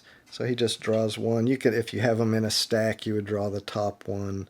I'll just draw this one. We'll look at what we got. I think that's a Snaga. Anyway, where did I say I was going to put that? The high pass. Okay. So we put it there. So that's one of our command monster and minion actions. Now we have two more because we put it on a 3, but we can't use another one to place another monster. You can only do that once per turn. And we can't use the other one to move that monster because you can't move one that you just placed. So we'll use it to move our minions. So we'll use one of them to move the Black Serpent here. Now he can normally move up to 2 locations, and I could move him into a haven if I wanted to, but in there the hero has the option to combat him, and I'm thinking she probably wouldn't want to, so I'm just going to move him here. So that's my second command monster and minion action, and for my third we'll move the Mouth of Sauron up here. Alright, so that's all 3 of my command monster minion actions. That's all 3 of my Sauron actions, so that's going to end his action step. So finally is the hero draw step, where each of the heroes will draw cards into their hand equal to their fortitude. So 1, 2, 3, 4, 5 for Thalin or Thalen, however you say his name. I'll do that for the other 2 heroes off camera. Alright, so now we go in clockwise order from Sauron player to the first hero, so that's going to be Thalin player. So the first step of the hero step is the rest step. That's the first turn of his first turn of the game, so he doesn't need to rest. He's got nothing in his rest pool or his damage pool, so there's no reason to do that. So we'll just skip that step. Next is the ambush step. So if there was a monster or minion in his location, he would have to battle it, but since he's in a haven, even if there was a minion in that location, he has the option whether he wants to battle or not. But there's nothing there, so there's nothing going to happen in the ambush step. So now we move to the travel step. So we want to decide where Thalen wants to go. Well, we know he has this quest in the Northern Waste, and so he probably wants to complete that. So the Northern Waste is not too far from him. It's up here where Dane the Second is, and he's right here, so he doesn't have to travel too far, so we'll have him head that way. Alright, so to get to this location, the Withered Heath, he needs to either discard 3 cards or 1 card with a mountain icon. Here's his hand of cards. He does have one with a mountain icon, so he'll discard that to his rest pool, and he'll move there. Now if there was a monster in there, or if it was perilous to him, then he would either have to face combat or peril, but it's neither one. That location is not perilous, there's no monster, so he could just explore there, but there's nothing really to explore, so he's just going to move on. So here to go to Arid Mithrin, again he needs to either discard 4 cards or a card with a mountain. None of the rest of the cards in his hand have a mountain, unfortunately. So, darn it. Well, alright. He'll just discard all 4 of those cards. And then that allows him to move here. There's no monster, or it's not perilous, so he doesn't have to face any combat or peril. There's nothing really to do to explore there. And so he could travel again, but he's got no more cards, so he can't really travel anymore. So he'll just end his turn there and do his encounter step. So he's got this gem here, which is the Gray Mountain, so he's got to draw 3 encounter cards from that deck, which is this one, the Gray Mountain deck. And then resolve the lowest priority one that matches his location. Well, this one is for Arid Mithrin, which is where he is, and that's a 1, so that's probably the one he's going to be resolving. He's not at Weathertop. This one's for any location, but the lowest one matching his location is this one, 1. So these will just get discarded, and we'll resolve this one. So probably you would read the flavor text if you were not in a hurry like I am, but we'll just resolve what this one is. And remember, he is in Arid Mithrin, so that's why we're resolving this one. Sauron must discard one random shadow card, and then you may then discard one monster token from your region. Alright, Sauron's got to discard one random shadow card, so I'll just mix these up. I don't know. We'll just say he's going to discard this one. Okay. These other two remain in his hand. Then I could discard one monster token from my region. There aren't any monster tokens in my regions. There's one in the Misty Mountains, but I'm in the Gray Mountains, so there's no monster token to discard there. So now we'll just discard these 3 cards. I'll just make my discard pile right here. And that is going to be the end of Thalin's turn. Alright, we move on to Eleanor's turn. Of course, first thing for the hero is the rest step. It's the first turn, her first turn of the game, so she doesn't need to rest. There's nothing in her location, so there's no ambush. So then we move on to the travel step. So she probably wants to go where her quest is also, so she needs to explore near Harad.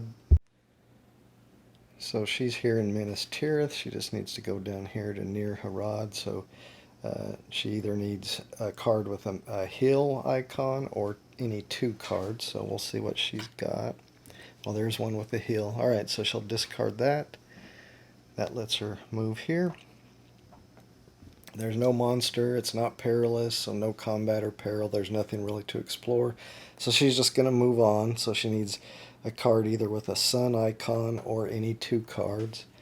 So that's a hill, forest, I think those are swamp. So she doesn't have one with a sun, so she'll just do any 2. She'll do these 2 concentrates. So she's going to discard those to her rest pool. That allows her to move here to near Harad. Alright, there's no monster or minion there. It's not perilous to her, so she can go on and just explore that location. There's no favor there for her to pick up, so she can't do that, but she can consult with this character, Boromir. So she can either gain 1 strength, or she can collect 2 favor. So just to show the strength thing, we'll do that. So we'll have her gain 1 strength. This is going to go back up here to the character in favor location. Her strength is 5, so she's going to gain 1, so we'll take one of these level tokens that has a 6, so her strength is increased to 6. Alright, she can complete her quest because she just had to explore near Harad or combat the Black Serpent. She just did explore, or is in the middle of exploring near Harad, so she completes this quest. So she gains 1 level of strength.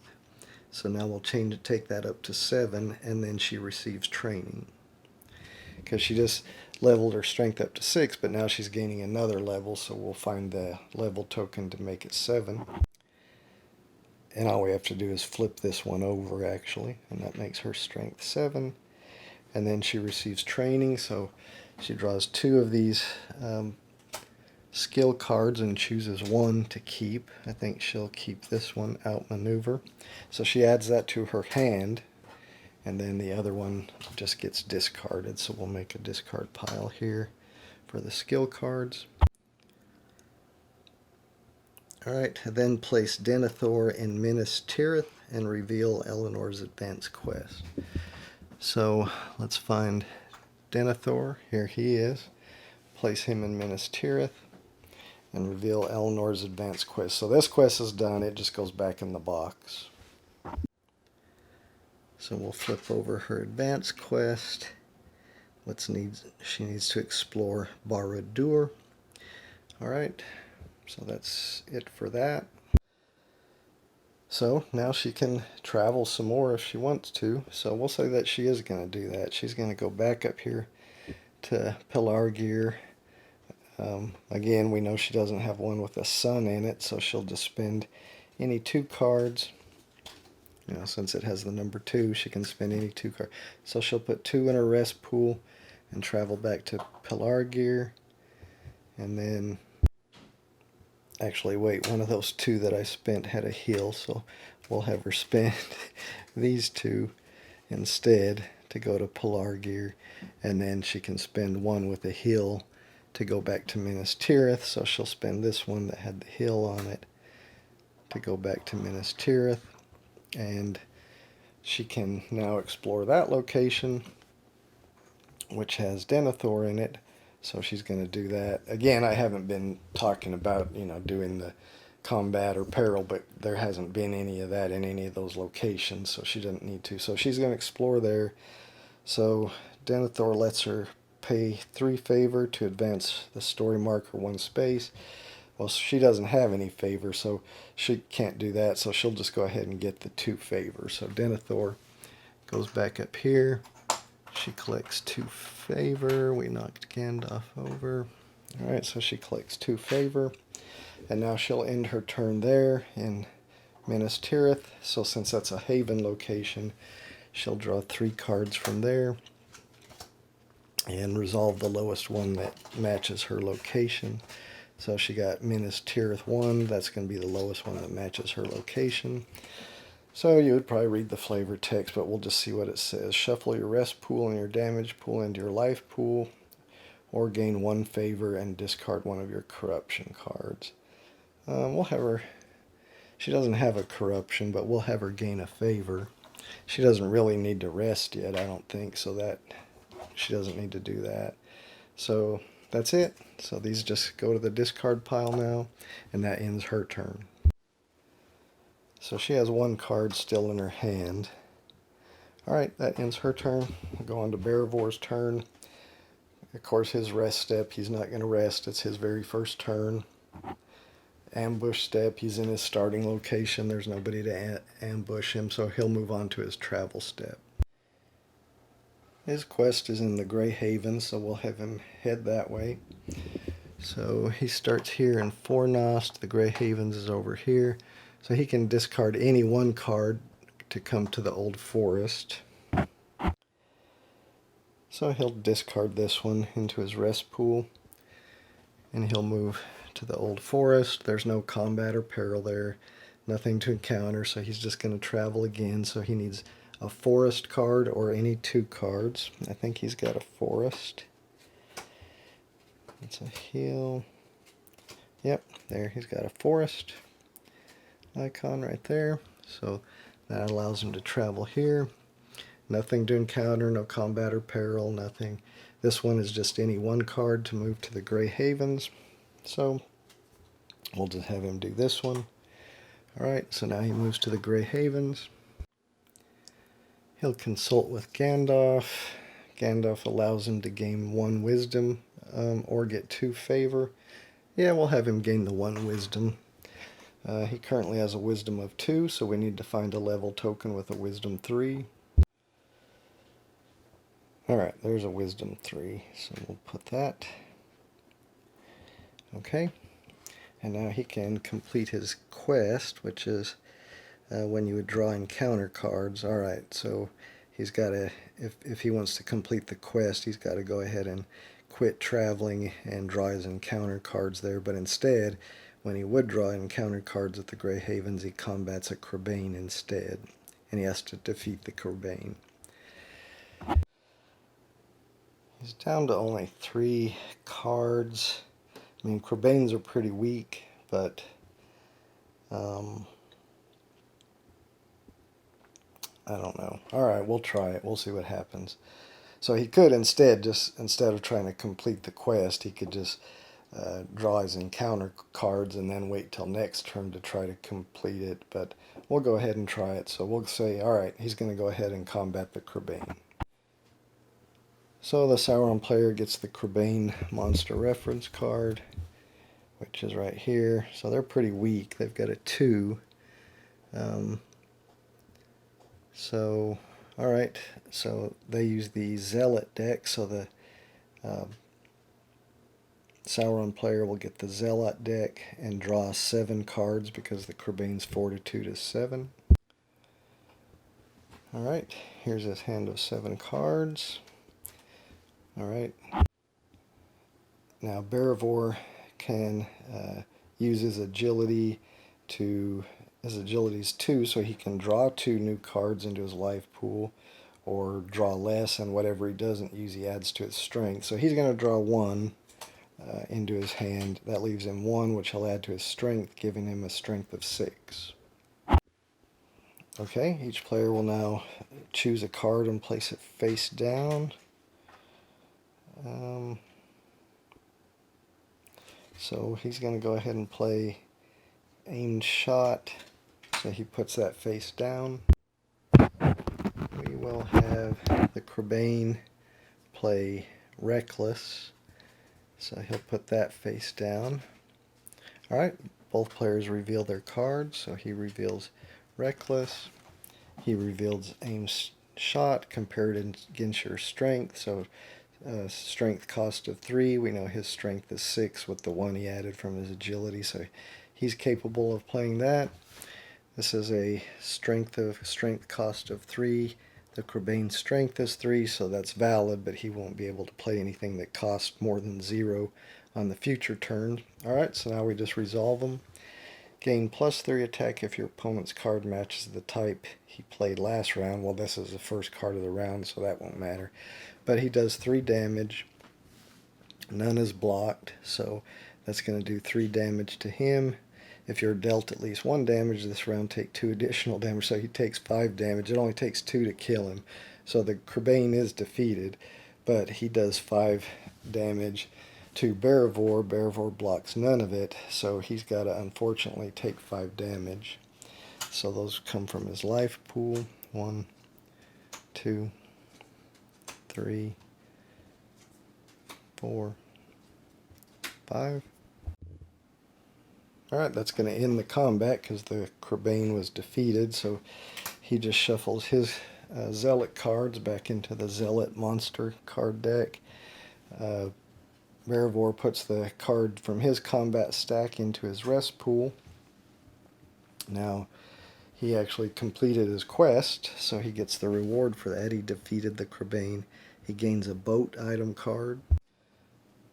So he takes this card, boat.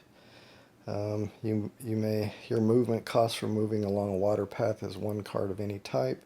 You may also treat the Grey Havens and Belfalos as if a path connected them with a movement cost of 3 cards of any type.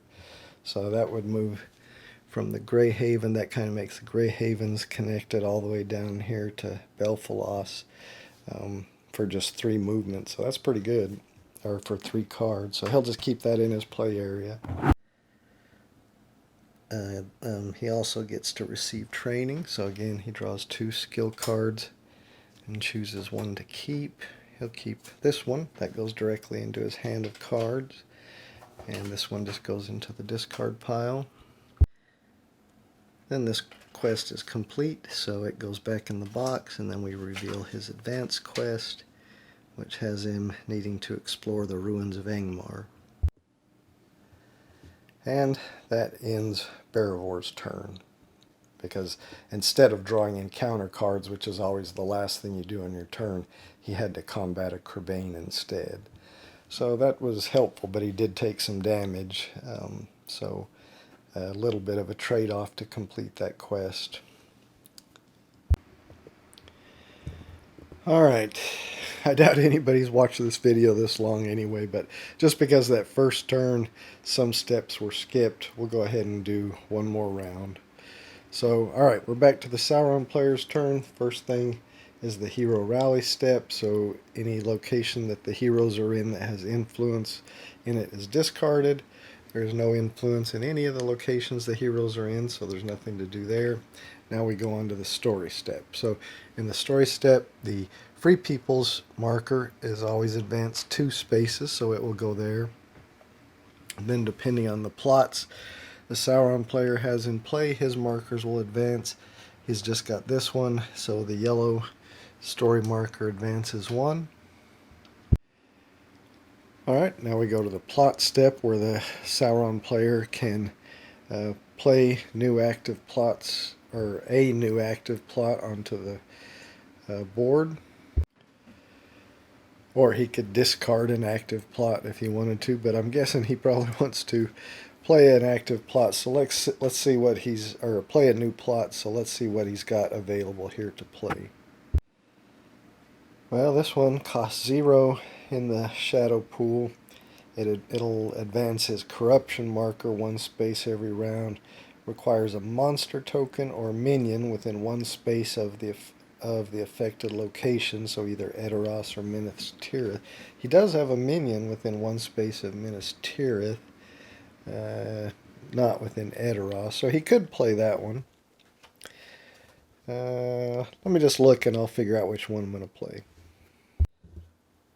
Alright, after looking at requirements, looks like the only 2 he can play is this one or this one. Now this one advances his yellow story marker 2 each turn. He's already got his yellow story marker advancing 1, so that would advance it 3, but I think he's going to go ahead and do this one. And so he'll have it affect Minas Tirith. So he'll put that on the plot track, and since that's its second plot, he'll put the plot token in Minas Tirith since that's where it affects, and in the future that one will advance his black corruption story marker 1 space every turn in the story step. Alright, now we go on to the event step, so we need to see if somebody is dominant. It looks like the Free People's players, the Heroes players side is dominant because their marker is 16 spaces away from the finale space. The closest one of the Sauron player is 17 spaces away, or the cumulative of his 3 markers to get to the Shadows Fall space, which is 9 for this one, and then it's going to be 10 each for those, so that's going to be 29. So the Free Peoples or the Hero players are dominant currently, so the Shadow player will draw 3 event cards from the current stage and resolve the lowest numbered one since the Heroes are dominant. So the lowest number one is this one, 6, Bjorning Skin Changer. The Heroes may remove up to 2 monster tokens from or deal 2 damage to any minion in any location in the region of Mirkwood.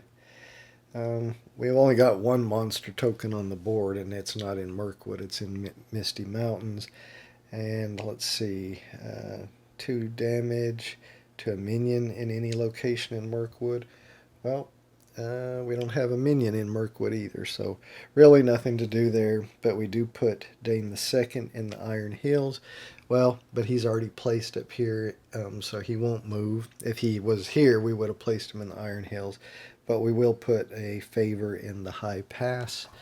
So we'll take that, and the High Pass is right here. So we'll put a favor. Alright, then these cards are discarded. Alright, we move on to the Sauron action step. So those 3 don't come off till he places his 4th one. So for his first action, he could go here, here, or here. He will go here. Then these 3 action markers will come off. This one allows him to draw 2 shadow cards, and then 2 plot cards and choose 1. So we'll have him keep this one and put this one back. That goes underneath. Hold on. Alright, I put that back. Alright, for his second action, he's going to choose here and get 6 influence. 2, 3, 4, 5, 6. He can put up to 2 in the shadow pool, but he can only put 1 because we're still in the first stage, and it can hold a maximum of 4. So he'll put the rest in extension. So we'll say he's going to put 1 here, and he'll start spreading out this way. Where else? Where else does he want to spread out? Guess he'll put 1 here in the Gladden Fields, and I don't know, 1 here and done hero. Alright. Now he has one more action he can take. But I think he got a shadow card that he'll want to play. Alright, this one. Storms of Mordor requires 4 influence in the shadow pool, which he has. Play during your action step, which we're in his action steps. So he's going to play this. Each hero must choose and discard cards from his hand until he has 5 or less cards in his hand. Each hero must then discard 1 random card from his hand for each corruption card on him. Well, none of them have corruption card, but they have to choose and discard cards from their hand until they have 5 in their hand. So alright, so he's going to play that. Well, Thalon doesn't have any in his hand. Eleanor only has 1, and Barivor only has 4. So that was kind of a useless card for him to play at this point. I should have checked that before I played it. But anyway, he played it, so what's done is done. He still has his other action to take. Alright, so for his last one, he'll play on the command monsters and minions, so that gives him 3 commands that he can do. He will move, for this one, he's going to move this guy to Menace Morgul. That's one of his commands. For the second one, he's going to move this guy up here, the Old Forest Road. That's 2 of his commands. And for his third one, he's going to place a monster. And I think he's going to place it in the brown lands, so he'll take one from the brown stack. Take the top one there. Look at it. I'm not sure what that is. That's something. We'll have to look at the monster card. And so he's going to put it here in Nindolf. He can put it there because there is a influence there. Alright, that's going to end his action step. So now we go to the hero draw step where they draw cards up to their fortitude. So Alan will draw 5.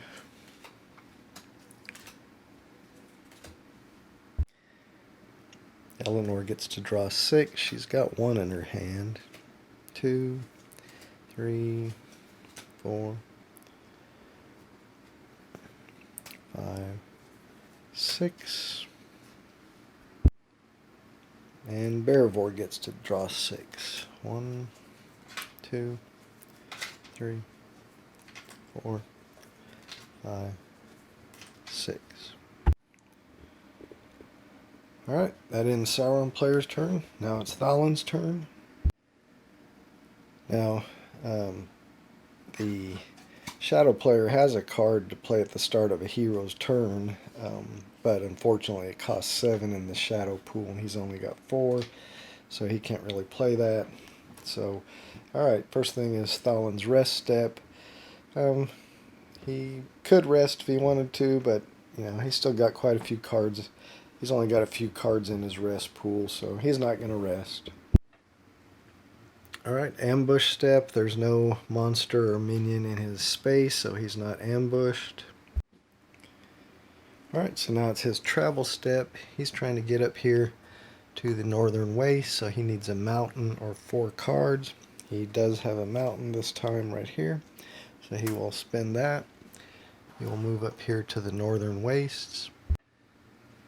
That location is almost perilous to him. It's only got 1 influence and he's only got wisdom, but to be perilous it has to have more influence than his wisdom, so it's not quite perilous. If the Sauron player had placed an extra influence in there, it would have been perilous, and then he would have had to face peril, and the Sauron player would have drawn peril cards.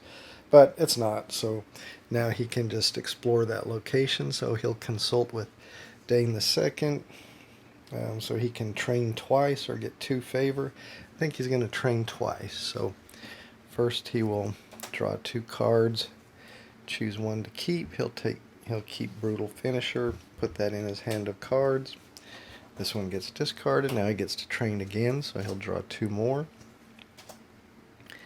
And this time he'll take heightened senses, and he'll keep add that to his hand and discard this one. Alright. Now he has his quest. When he would draw encounter cards in the Northern Wastes, he combats a Snaga instead. If he defeats the Snaga, he completes it. So it says when you would draw encounter cards, so he couldn't travel anymore if he's going to complete that quest. So he'll do that. So he's going to quit traveling, go to his encounter step where he would draw encounter cards, but instead he's going to combat a Snaga. So the Sauron player needs to find the Snaga monster reference card, which is here. It uses the Zealot monster combat deck, and he'll draw 6 cards since it's 42 to 6. Alright, there's his 6 cards. Alright, now Thalon can use some of his agility to draw cards or just add it to his strength. He will draw 1 card. And then add the other point to his strength, so he'll have a strength of 8. Alright, both sides draw or select and place a card face down, so that the Thalon, he's going to choose this one.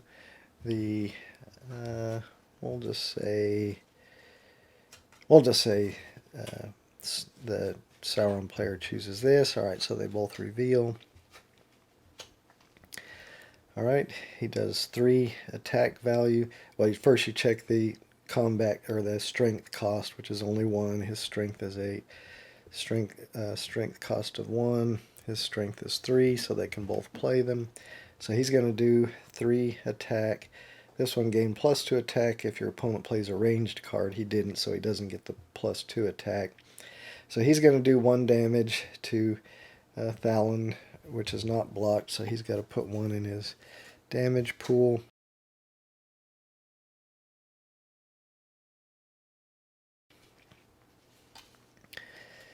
He's going to do 3 damage, but 1 is blocked, so he's going to do 2 damage to the Snaga.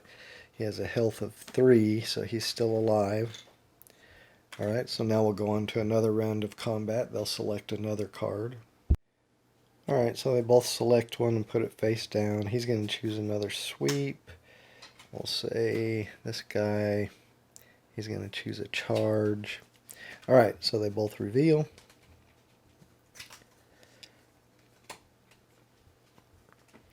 Alright, first check strength cost. So his total strength is 2 now, but he's got a strength of 8, so he's fine. He's not exhausted. He spent a total strength of 2 also, but he's got a strength of 3, so he's not exhausted. So we're good. So we resolve the cards. He's going to do 3 damage, nothing blocked. He's going to do 2 damage, cancel your opponent's ranged card. Well, it's not ranged and it can't be canceled anyway, so he's going to do 3 damage, which is going to defeat the Snaga. He's going to do 2 damage, which none is blocked, so he'll have to take 2 more cards from his life pool and his damage pool. But the combat is over now because the Snaga is defeated. So he'll just put his cards, shuffle these. He'll shuffle these back into the Zealot combat deck, along with the ones that were not, that he didn't use. Alright, the combat stack that Thalon used gets discarded into his rest pool. And so he defeated that Snaga, so he completes his quest. So he receives training and then reveals his advanced quest. So he'll receive training, so he's going to choose 2 cards from the shot deck. He'll take this concussive shot, adds that to his hand, and this other one is discarded. Alright, so his starting quest just goes back in the box. We reveal his advanced quest, which requires him to explore Moria. Alright, and even though he still has a lot of cards in his hand, since he had to use his encounter step to do that quest, that ends his turn, so he's done.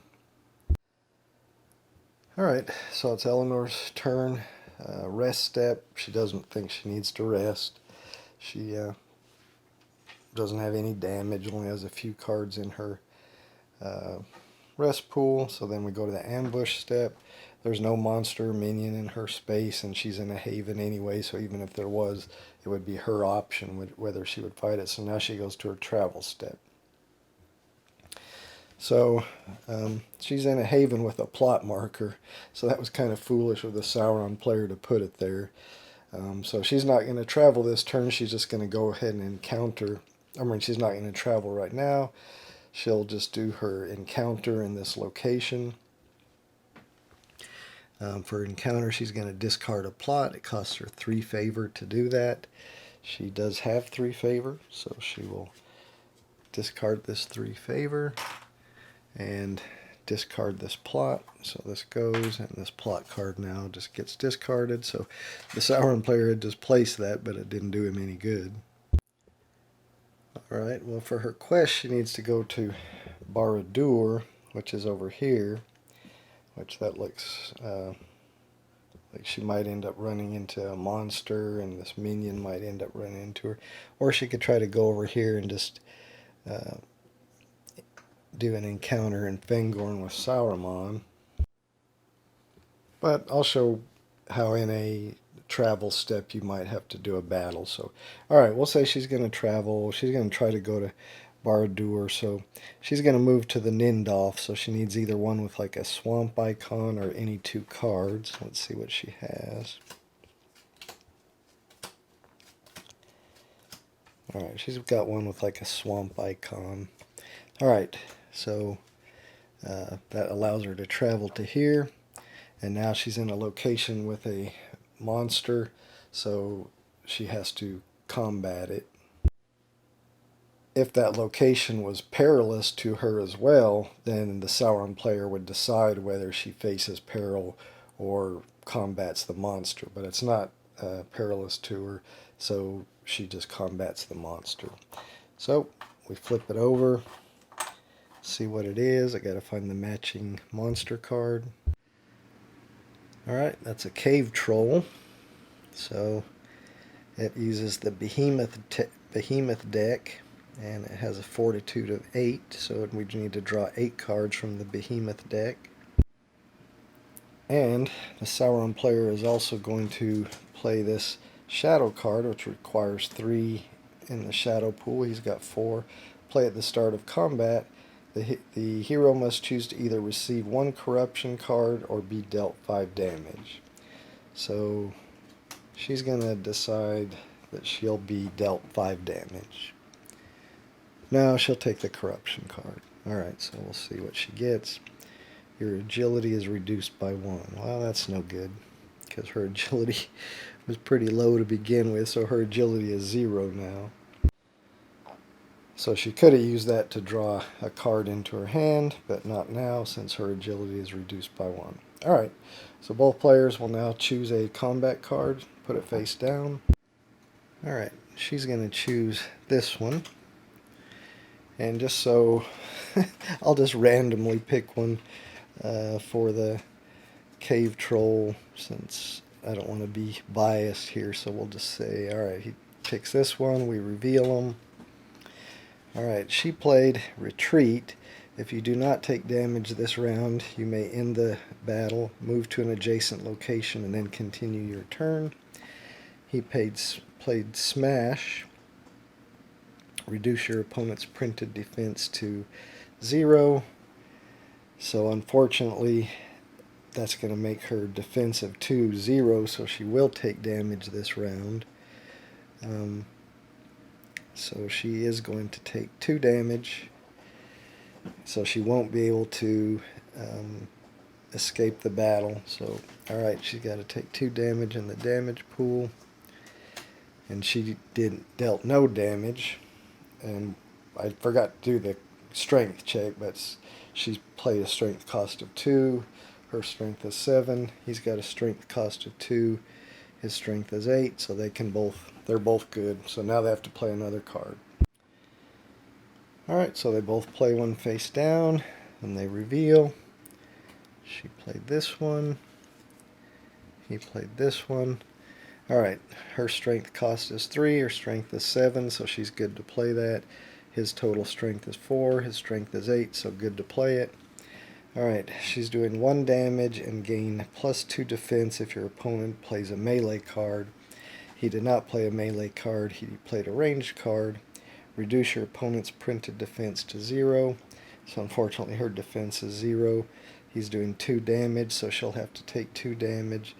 But she's doing a 1 attack, which his blocks, so he takes no damage, and she's got to take 2 damage. So this is not going too good for Eleanor. Alright, I move on to play another card. Alright, so then we reveal. She played this one. He played this one. Alright, so her total cost now is 4 with a strength of 7. She's still good. His total cost now is 5 with a strength of 8. He's still good. She's doing a 2 attack, cancel your opponent's ranged card. He didn't do a ranged card. So she's doing 2 attack. He's doing 3 attack. Neither one of them block. So the cave troll is going to take 2 damage. And unfortunately, Eleanor's going to take 3 damage. So she's got to discard that from her life pool. Alright, now they got to select another card. Alright, we'll reveal. Alright, she played a parry. Her total cost now is 5, so she's still good. He played Earthquake, which is a 4. Unfortunately, that's going to make him exhausted because he had 5 plus 4 is 9. His strength is only 8, so his card is invalid. It's just like a nothing. Now, he wouldn't really have probably played that. I was just drawing randomly, and unfortunately that's what came out. So he's exhausted, so that card doesn't do anything. She does 1 attack, so she's going to do 1 more damage to him. He's exhausted. He can't play any more cards. She can still play more cards.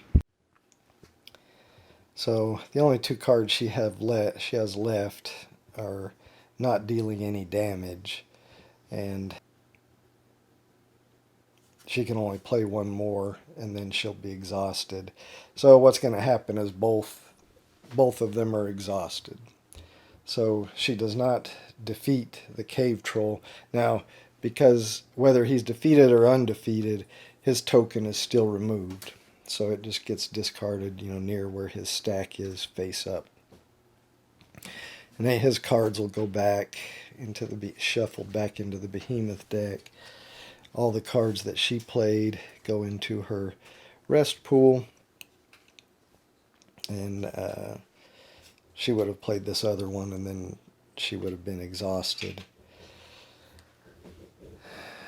So, since she did not defeat him, she didn't get defeated, but since she did not defeat him, that her travel step ends. Actually, her whole turn actually ends, and the cave troll, the Sauron player puts influence in extension of strongholds equal to the wisdom of the cave troll, which is 0, so he won't get to put any influence. But that's the end of Eleanor's turn, so she'll just end up staying here. She didn't make it very far against that cave troll. So probably on her next turn, she will likely rest at the beginning of her turn. And then we would go to Bearvor, but this video is already very long, well over 2 hours, so I think I'm going to stop here.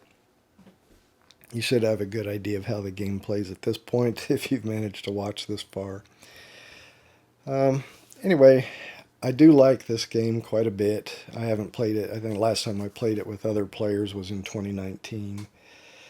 I will say, as you get further along, and a lot more of these locations end up becoming perilous to the heroes and having monsters in them, and the shadow player getting a lot more cards where he can play them on your turn where you have to face a monster. It does get slowed down a bit with a lot of combat and a lot of stopping for peril and that kind of thing. So it makes the game last very long, but it stays interesting most of the time. So I still enjoy it, even though the game is long, because there's right here it may not look like it goes too long, but as I said, you start getting a lot of monsters and the locations become pretty perilous, and it's like every turn the heroes are having to combat. I mean, she could have avoided that combat. I just wanted to show it. She could have gone another direction. But anyway, I'm going to wrap it up. Uh, I'll just say again, I think this is a pretty good game, although I know it's not in print anymore. I wish somebody would reprint it. Oh, one last thing. The finale where you either win because if you're, uh, dominant and you completed your mission.